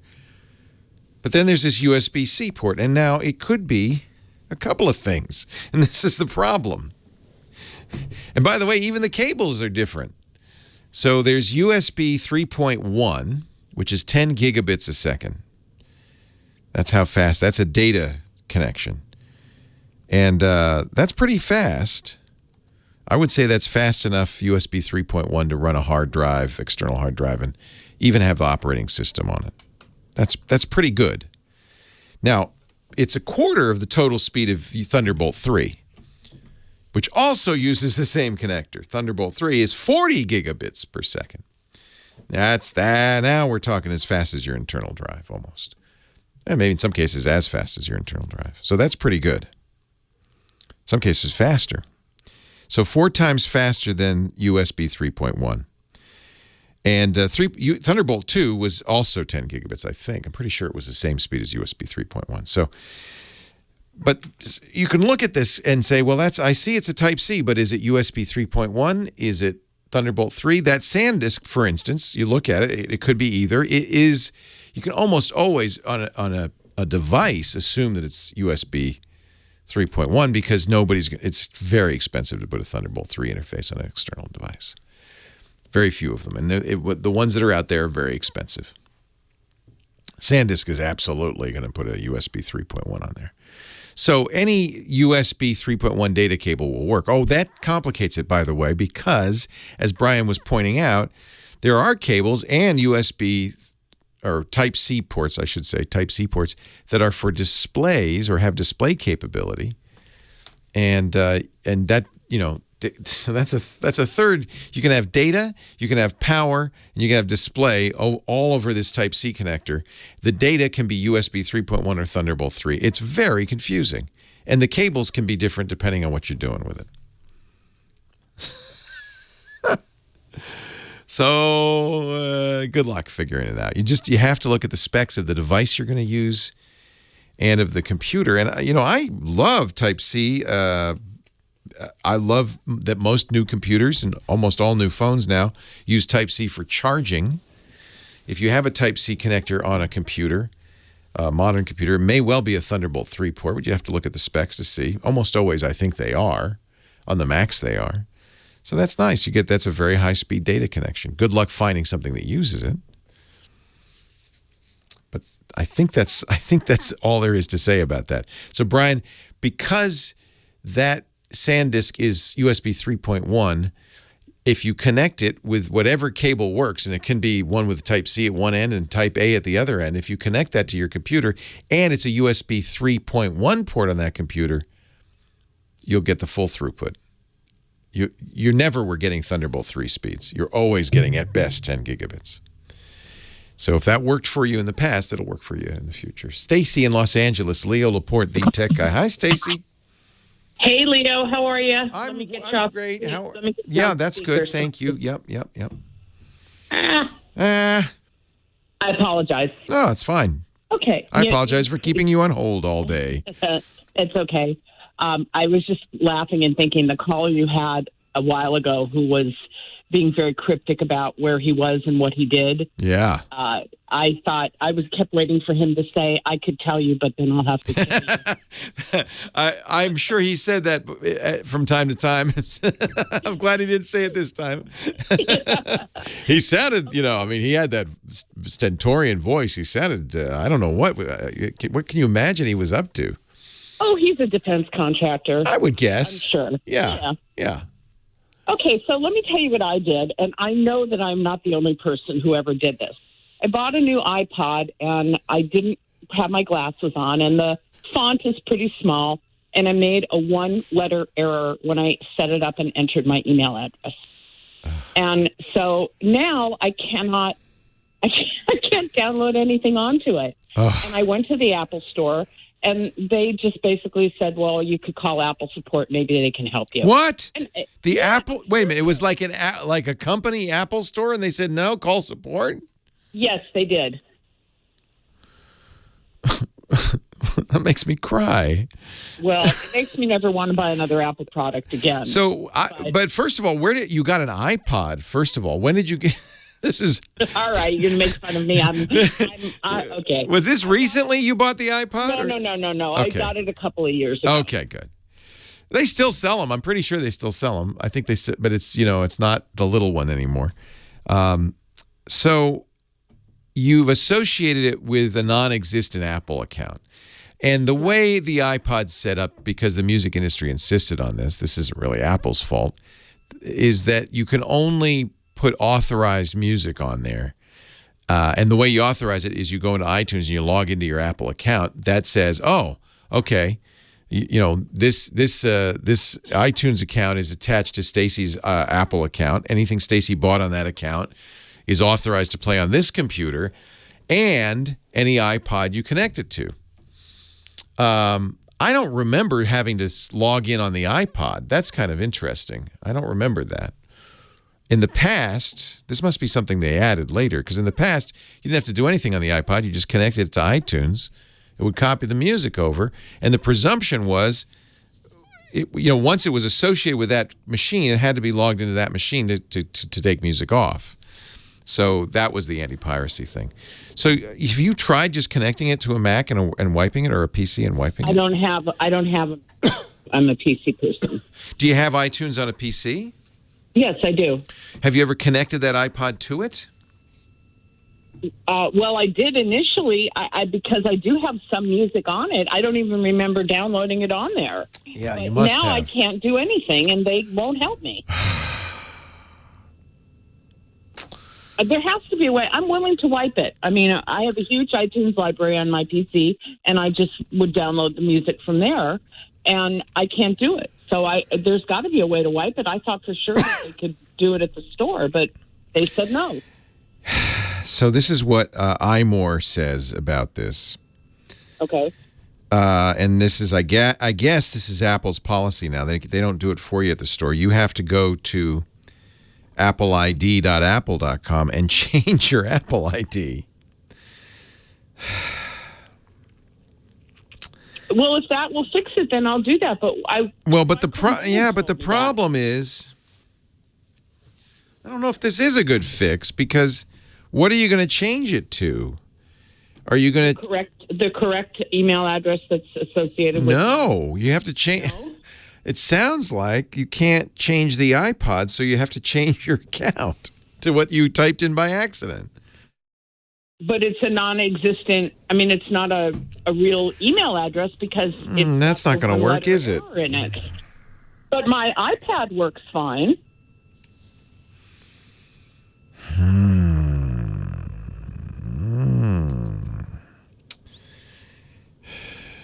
Let me look here. This doesn't seem very helpful. No, it doesn't. Yeah. It may be that the reason that the Apple Store turned you away, which is shocking, is that there's nothing you can do about it. How is that possible? How is that possible? So have you tried resetting? Now, since you already have the music on your computer, just wipe the iPod, reset it. How do I do that? You have to do it with iTunes. Connect it up. Boy, that's a good question. I haven't used an iPod in so long. I don't really remember. But I think if you connect it up to iTunes, you can restore it or perhaps reset it. I'm going to have to figure this one out. You've stumped me. I'll keep looking here. Leo Laporte, the tech guy. Got any answers? Give us a call. Here's one from an Apple community. I have the wrong email address in my iCloud. My iPod Touch says I need to verify it, but I can't because I misspelled it. What should I do to change it? Yeah, this is the wrong direction, though. This one is... I bet you if you connect your iPod to iTunes, it'll come up. You haven't done this since you first got it, probably. Right? Hello? Oh, she's gone.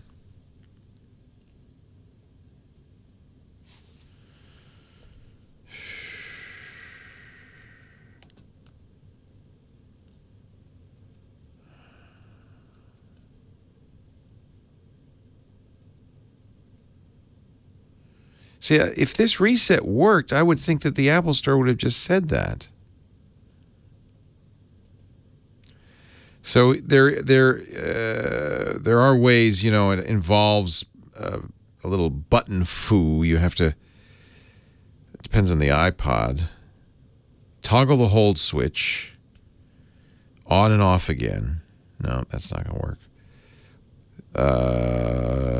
Press and hold the menu and select button. Oh, I remember this. For at least 8 seconds, the Apple logo will appear. The iPod's been reset. Everything will be wiped off. This should work. I don't know why they didn't do this. Was it an iPod Touch? Unfortunately, she's gone, so I can't.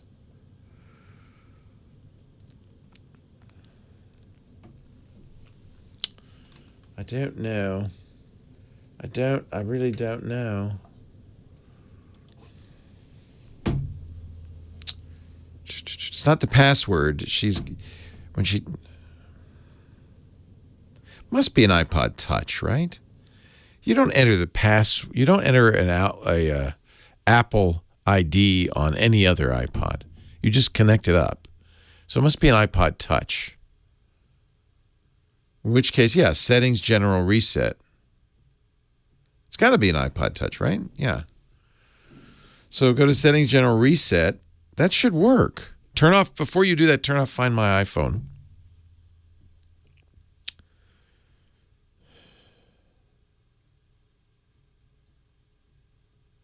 You can only do it on an iPod Touch. That's the only thing you could do it on. Because on a regular iPod, you don't log in. You don't have a keyboard.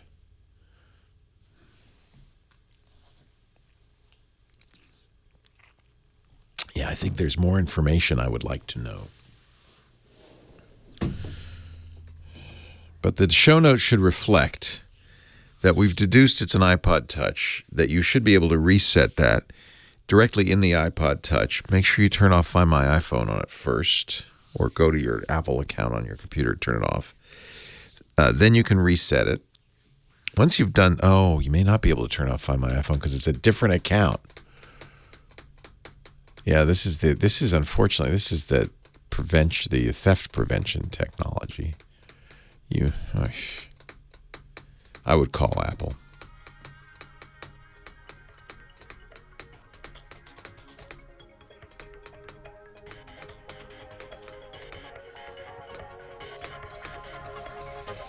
God,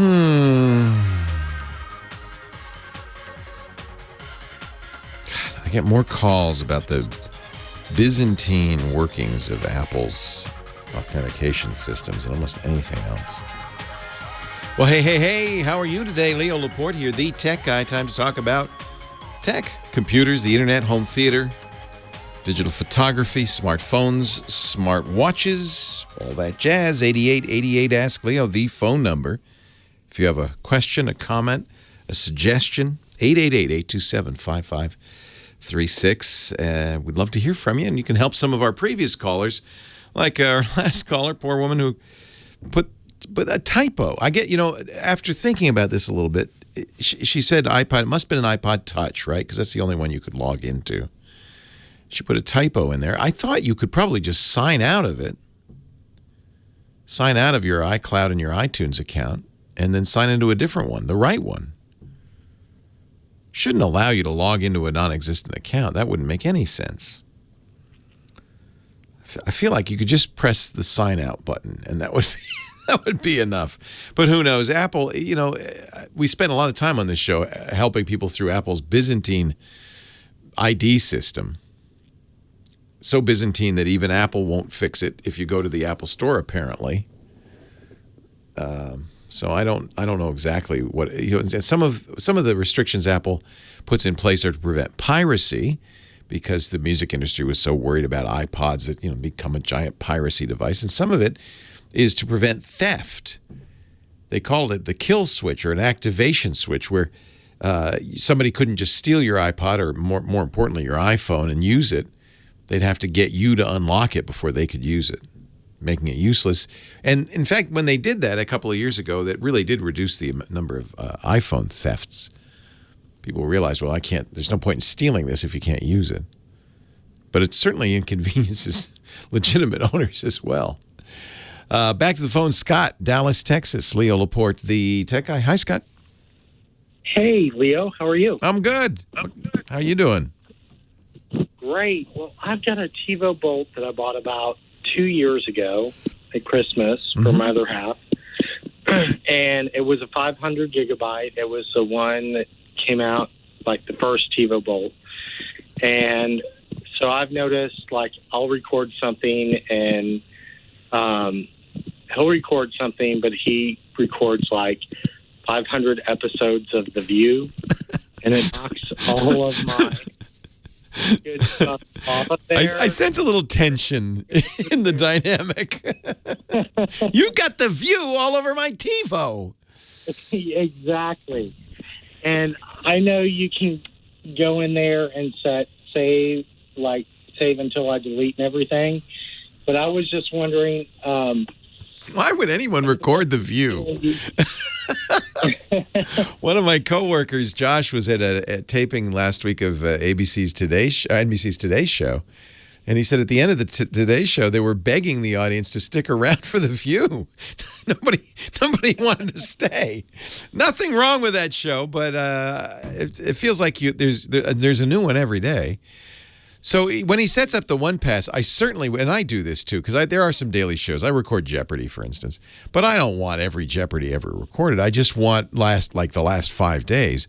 So you can, in the one pass that you set up on your TiVo, say, there's a number of settings, including only save.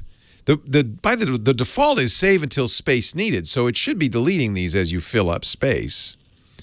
Well, and it is. It's dropping mine off, and I know I can go in and keep mine until I delete. Yeah, change his settings to be only save you 5 days or a month's worth. I don't know why you would want. Is he archiving the view for future reference? I have no clue. I go in there and secretly delete everything. And I bet he didn't even notice. I can't. But if I wanted to, is there an easy way to upgrade this? Because I know Yes. Digital used to make a DVR, but or like a DVR expander, but now it doesn't seem like they make it, and it's $400 on Amazon. Yeah. Yeah, there's certainly ways to upgrade. In fact, I think for a while, the Bolt allowed you to attach an external drive, didn't they? I feel like they did. But if you Google upgrade TiVo Bolt hard drive, you'll see a lot of people telling you how you do it. Now, I actually wrote a book going back to the original TiVo 1 on all of this stuff. And in those days, I'm not sure what it is. I have a Bolt myself. I love the Bolt. I'm not sure what the rules are. But in the old days, you couldn't just put a hard drive in a TiVo. You had to bless it.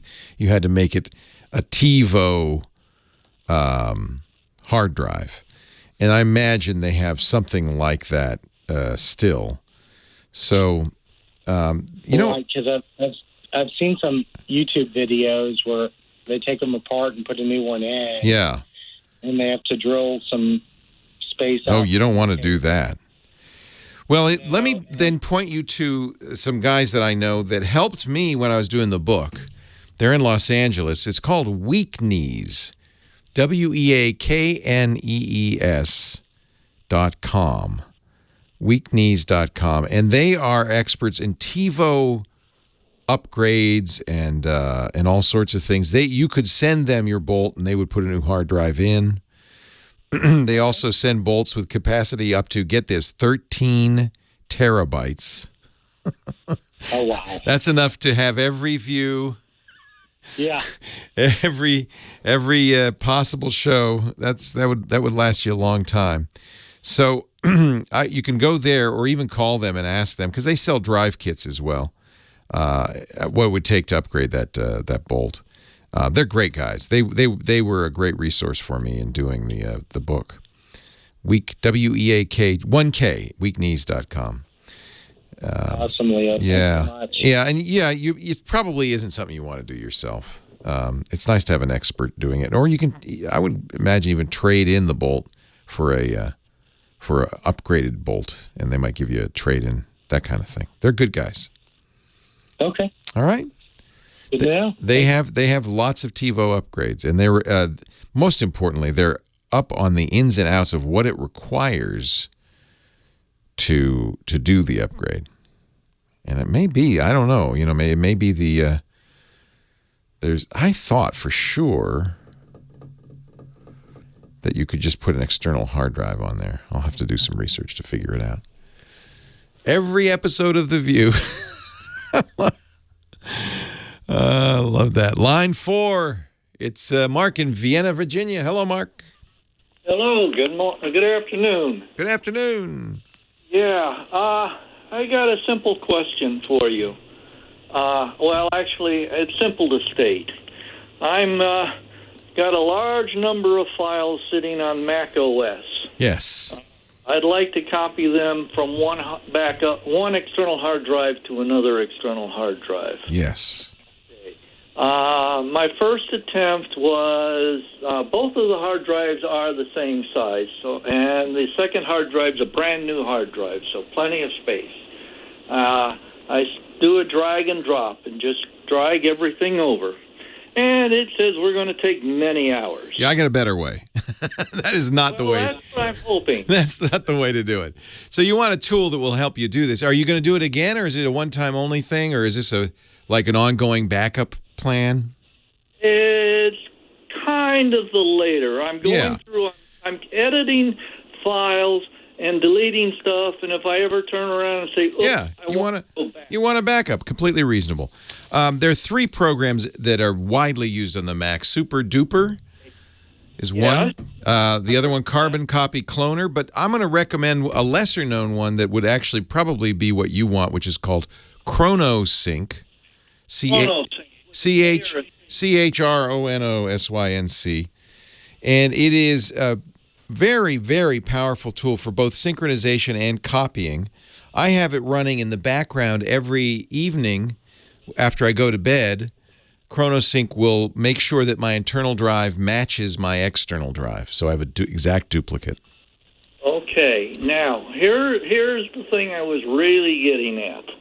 I mean, hang on, because I got to take a break, but I will get to your part 2 in just a moment. 8888 Ask Leo, the phone number. More of your calls coming up in just a little bit. Leo Laporte, the tech guy.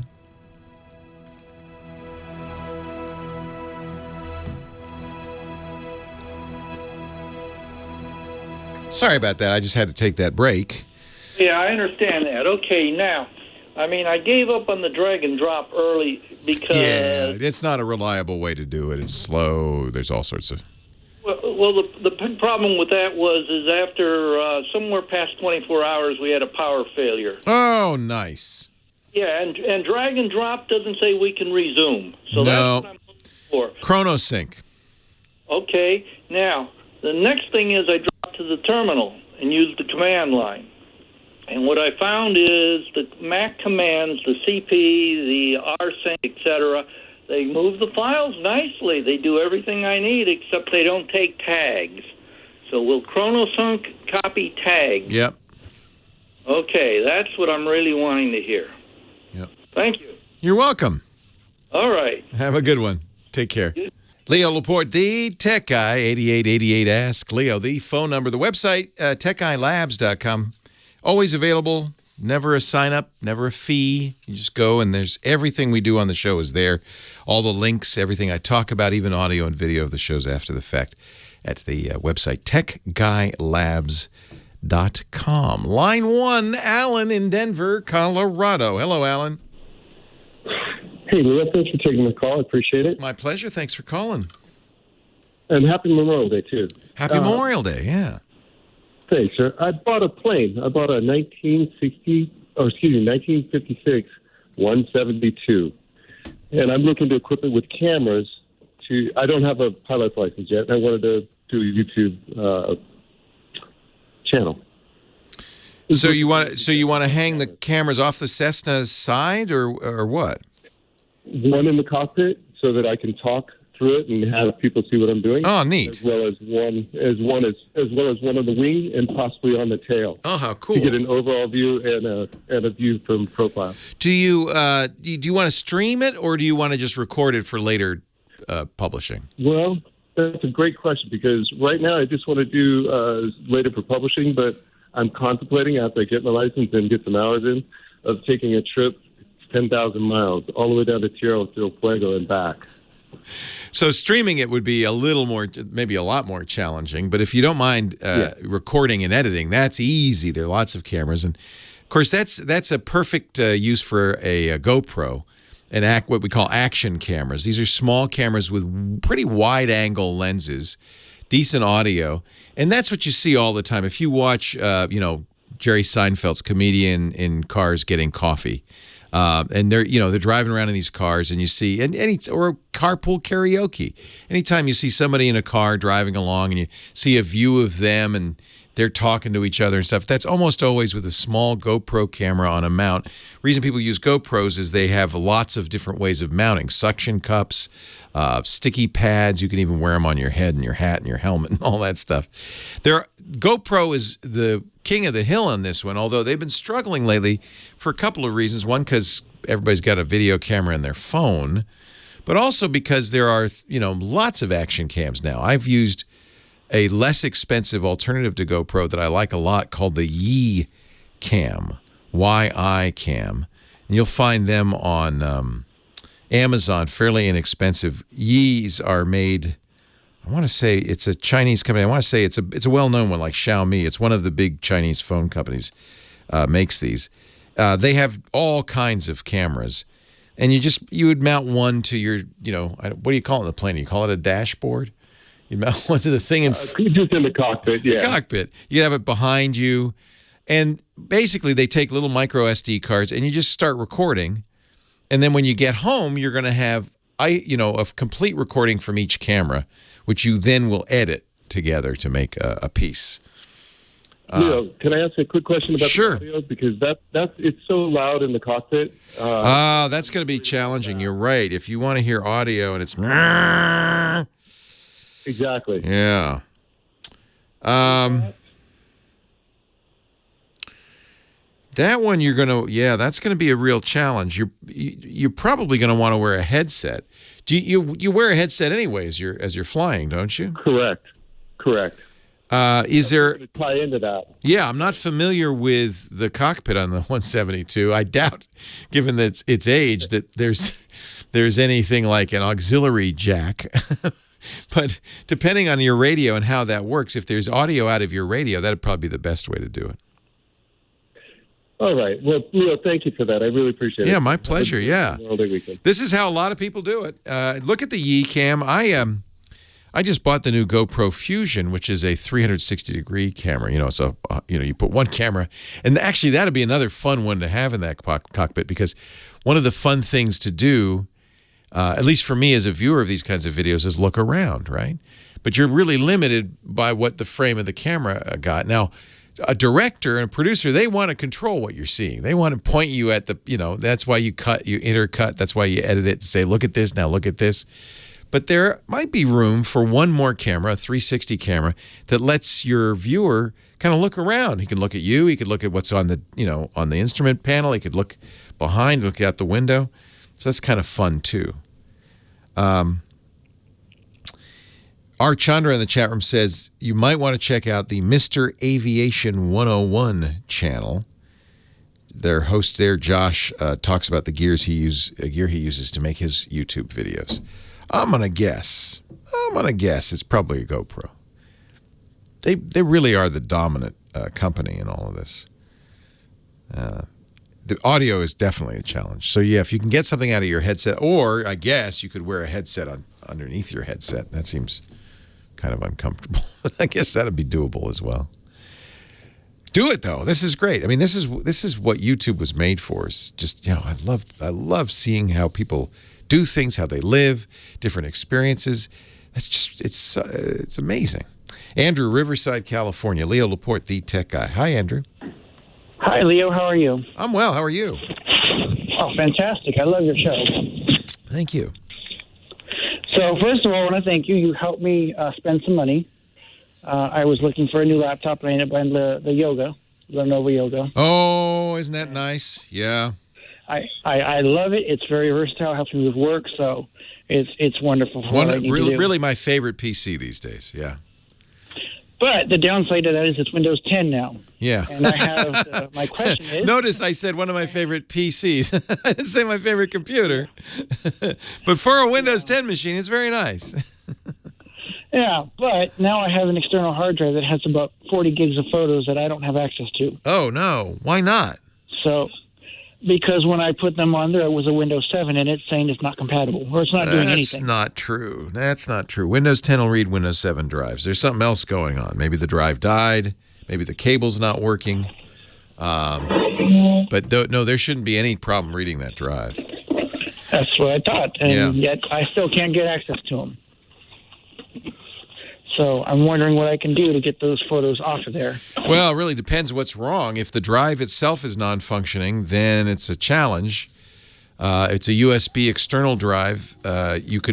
One thing you might want to try is opening it up, taking that drive inside out, putting it in a different external case or putting it in a PC tower case just to see if it's still working. Maybe it's just the external case that's broken. That's the easiest solution. You swap it out.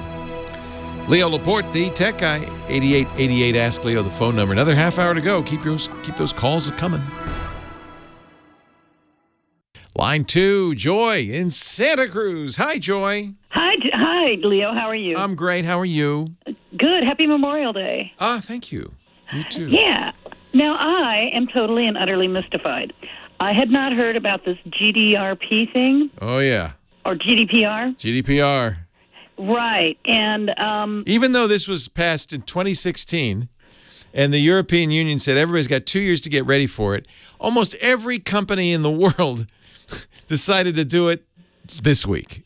I guess so, because last night, and I don't know why this is, I was trying to post an article from the Tucson Star newspaper, which is not in Europe. No. It was a story about people who are coming to the border whose children are being separated from them. Is this not a horrible story? It's a horrible story. I don't believe we live in a country that's doing this. I can't either. I'm appalled. It makes my stomach turn. But I was posting it from my place in Santa Cruz, posting a link on Facebook to this story. Yeah. There is no European connection here. Well, okay, keep going. And when I posted it, it said, blocked due to GDPR. Really? Yeah. And it says, we recognize you are attempting to access this website from a country belonging to the European Economic Area, EEA, including the EU, which forces the GDPR and therefore cannot grant you access. Oh, Lord. Another unintended consequence. So which site said that, Facebook or the Tucson, the paper?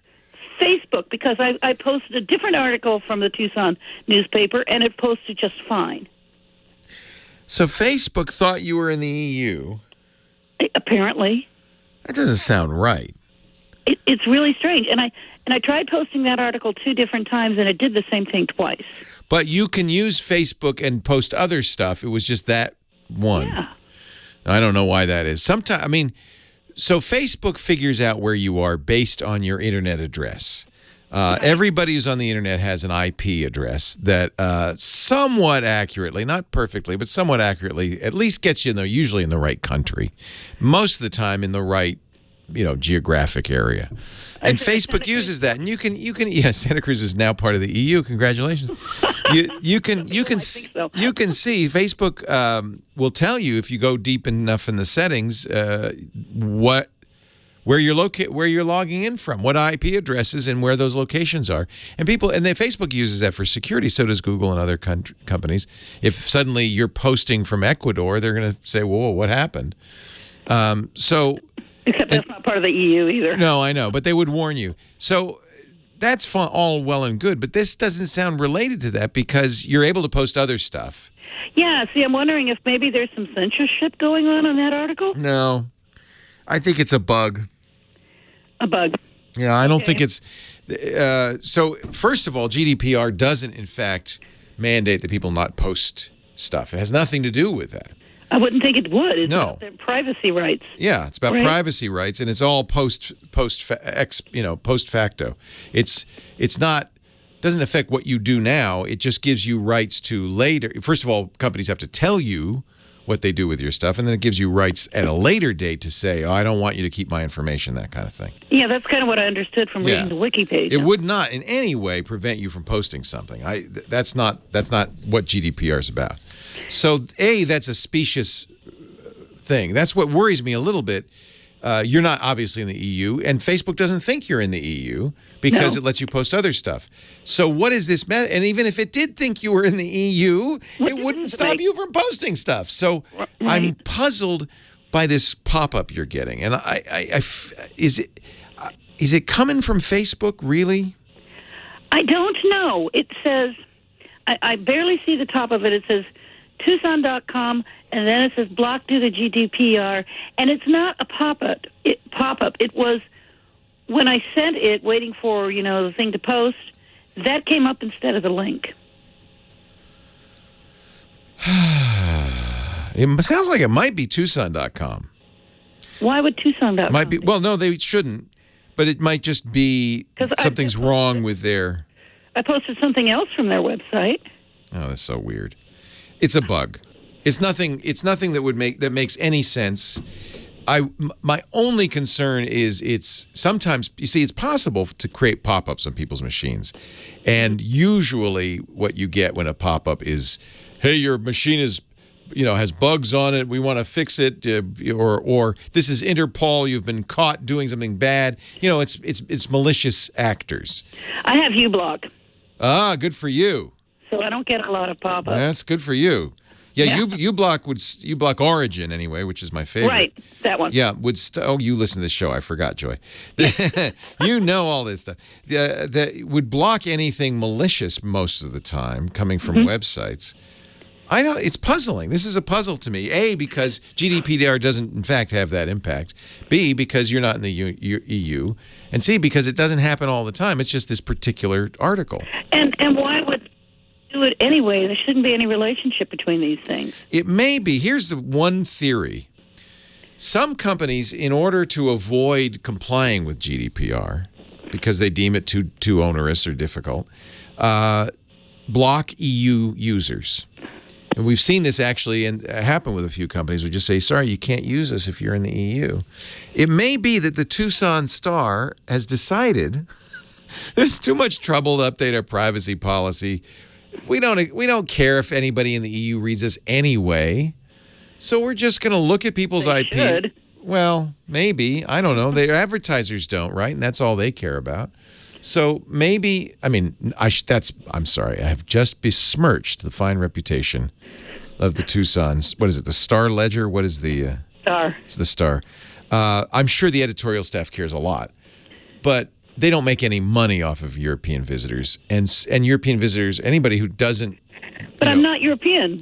Yeah, I know, I understand that. But what they may be happening is a weird triangle here where the Facebook server that is getting the article is the one that the Star sees, and it's in Europe. Do they have one? Do they have? Oh, yeah, they have servers all over the place. Oh, so it's going through some kind of pipe that goes. It might be. I mean, this is a far-fetched, but it may vary. But I've seen weirder things on the internet. It may be that if Facebook is for some reason using a server in the EU, the Star sees that and says, "Whoa, I'm not going to work with you." Oh, okay. Wait a minute. Now, let me see here. Here's an article from CNET. Thank you to Scooter X, who is always quick on the draw for these. GDPR leads some U.S. news sites to block access in Europe. The LA Times, the Chicago Tribune are among other... Oh, I bet you that's what's happening. The Star is blocking European access. Daily News. Baltimore Sun. Huh. Who owns the Star? I'm not certain. So Gannett is USA Today. I remember this. If you go to the USA Today from Europe, you get a very nice page. It loads really fast because all of the advertising and all the bugs and all this stuff, that's all been stripped out of it. So the USA Today is really good in Europe. So that's one way to handle this. The Washington Post is asking EU visitors for consent to use their data before you can read that. So you're going to get different newspapers are responding to this differently. And so Tronc, which owns the Tribune, the LA Times, the Daily News, they're just blocking. Lee Enterprises, which owns 46 local newspapers, also blocking, according to the New York Times. So I'm guessing the Tucson Star is blocking. It's seeing the Post as coming from the EU, and it doesn't want to support you. So it's going through, it's affecting, I'm going through. Yeah. Leo Laporte, the tech guy. So, yeah, it's probably because of the site that will host the content on Facebook is appearing as EU. What you could do to try this is get another article from another newspaper and see if you can post it. Well, yeah, but I got another article from the same Tucson. And that didn't do it. And that didn't do it. It was just this article. This is a weird side effect. Bet you that's what this is, though. Is this an algorithm? Yeah. Oh, yeah. It just looks at the IP address of. They may do. I actually could see them doing it, looking and seeing where that's going to be stored. If it's going to be stored in the EU, that's as bad from their point of view as a reader in the EU. But wait a minute. Are you saying that they're going to block all people from looking? Yes. At their papers from the EU? Yes. That's insane. That's like cutting off half the information in the world. Yeah. I mean, honestly, the reason newspapers don't care is because their advertisers don't care. So if you go to the Chicago Tribune in Europe from a European country, you'll get a big screen that says, unfortunately, our website is currently unavailable in most European countries. How bizarre. Is that weird or what? I don't think that was the intent of the GDPR. Oh, no, it's an unintended consequence. Absolutely.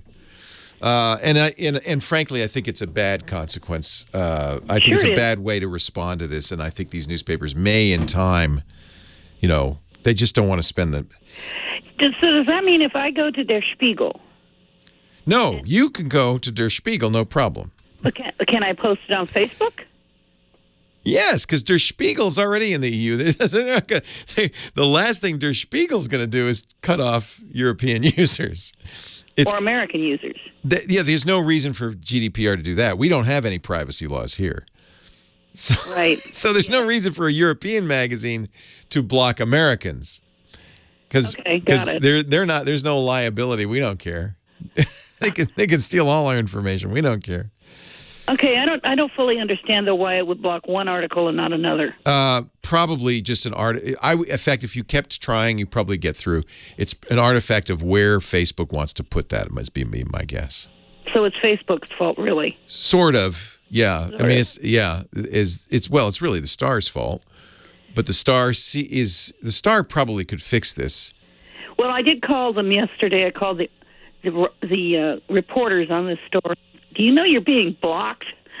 Yeah, in the EU. Yeah, well, yeah. I'm sure that the journalists don't like it because they want to be read by as many people as possible. Of course they do, and this is an important story. Absolutely. But the publisher doesn't care because really the publisher, the website only makes money from advertisers, and the advertiser couldn't care less if the EU sees them.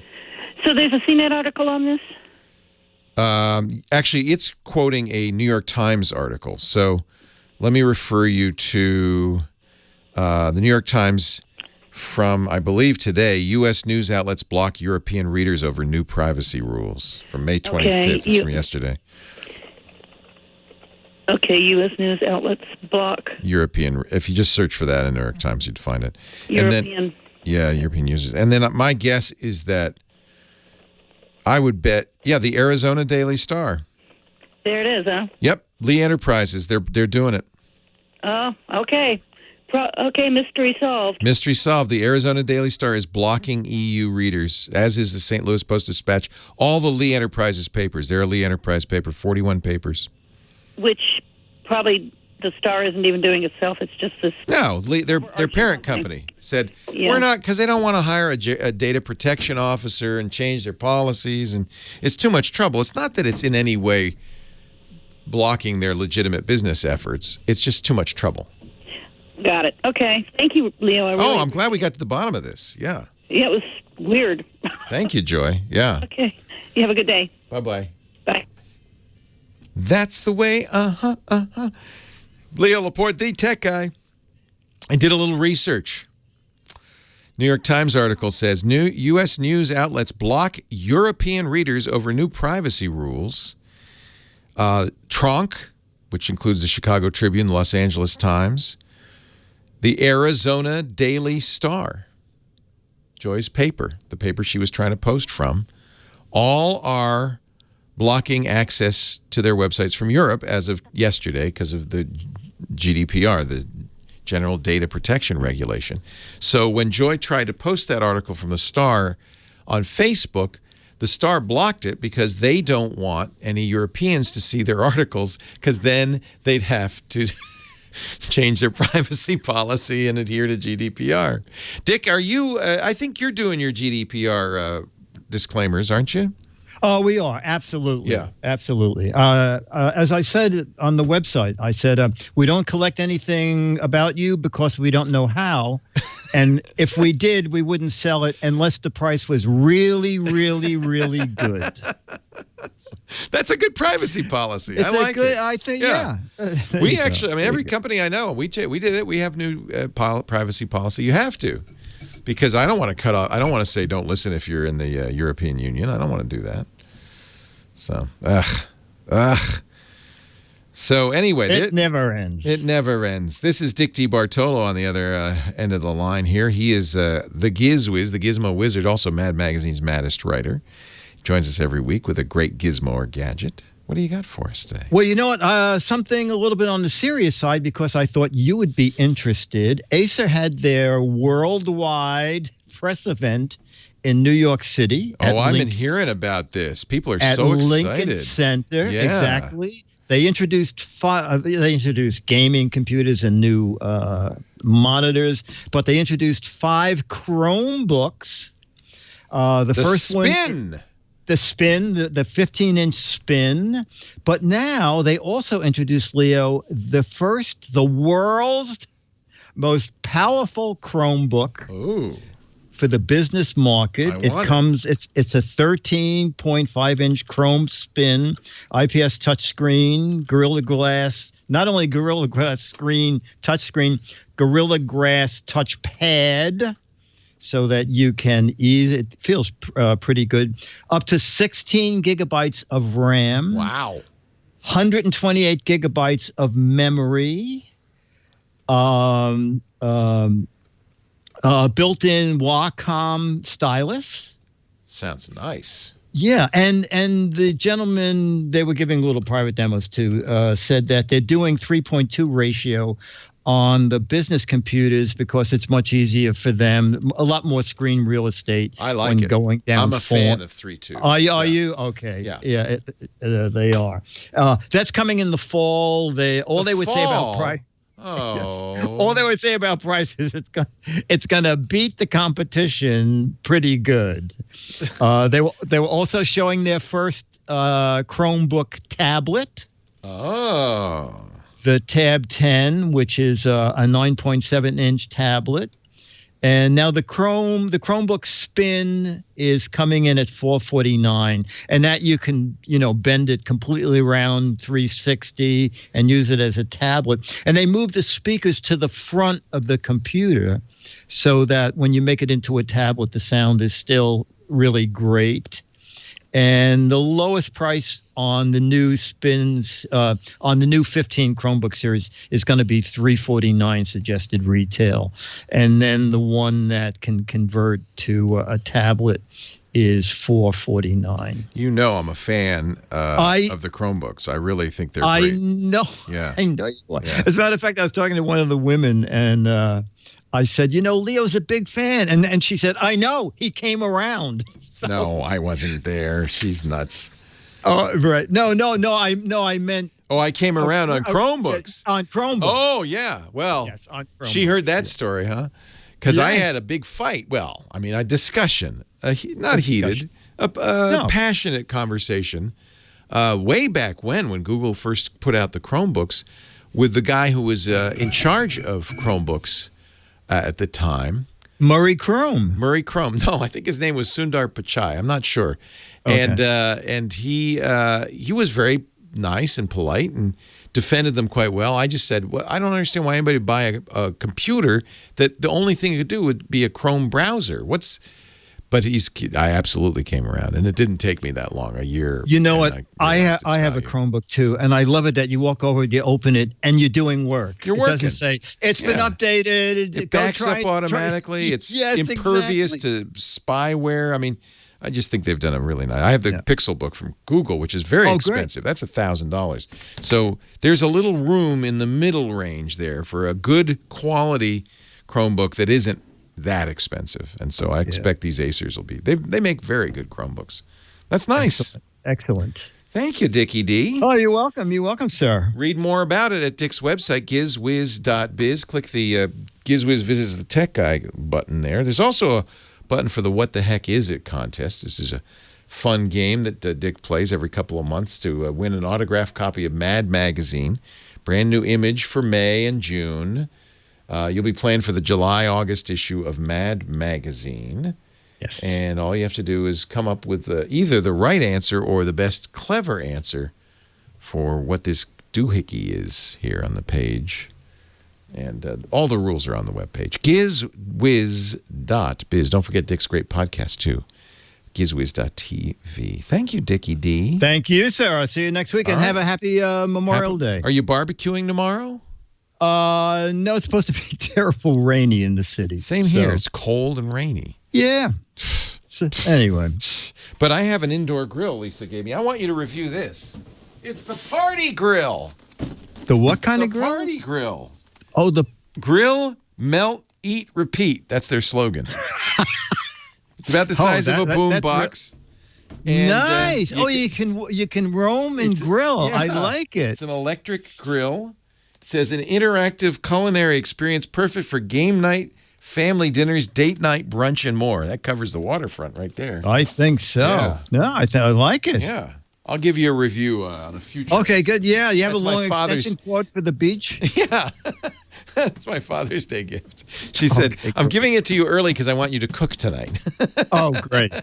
For Memorial Day. Thank you, Dickie D. Okay, buddy. See you next. Minute left. Let's see if I can get one more in here.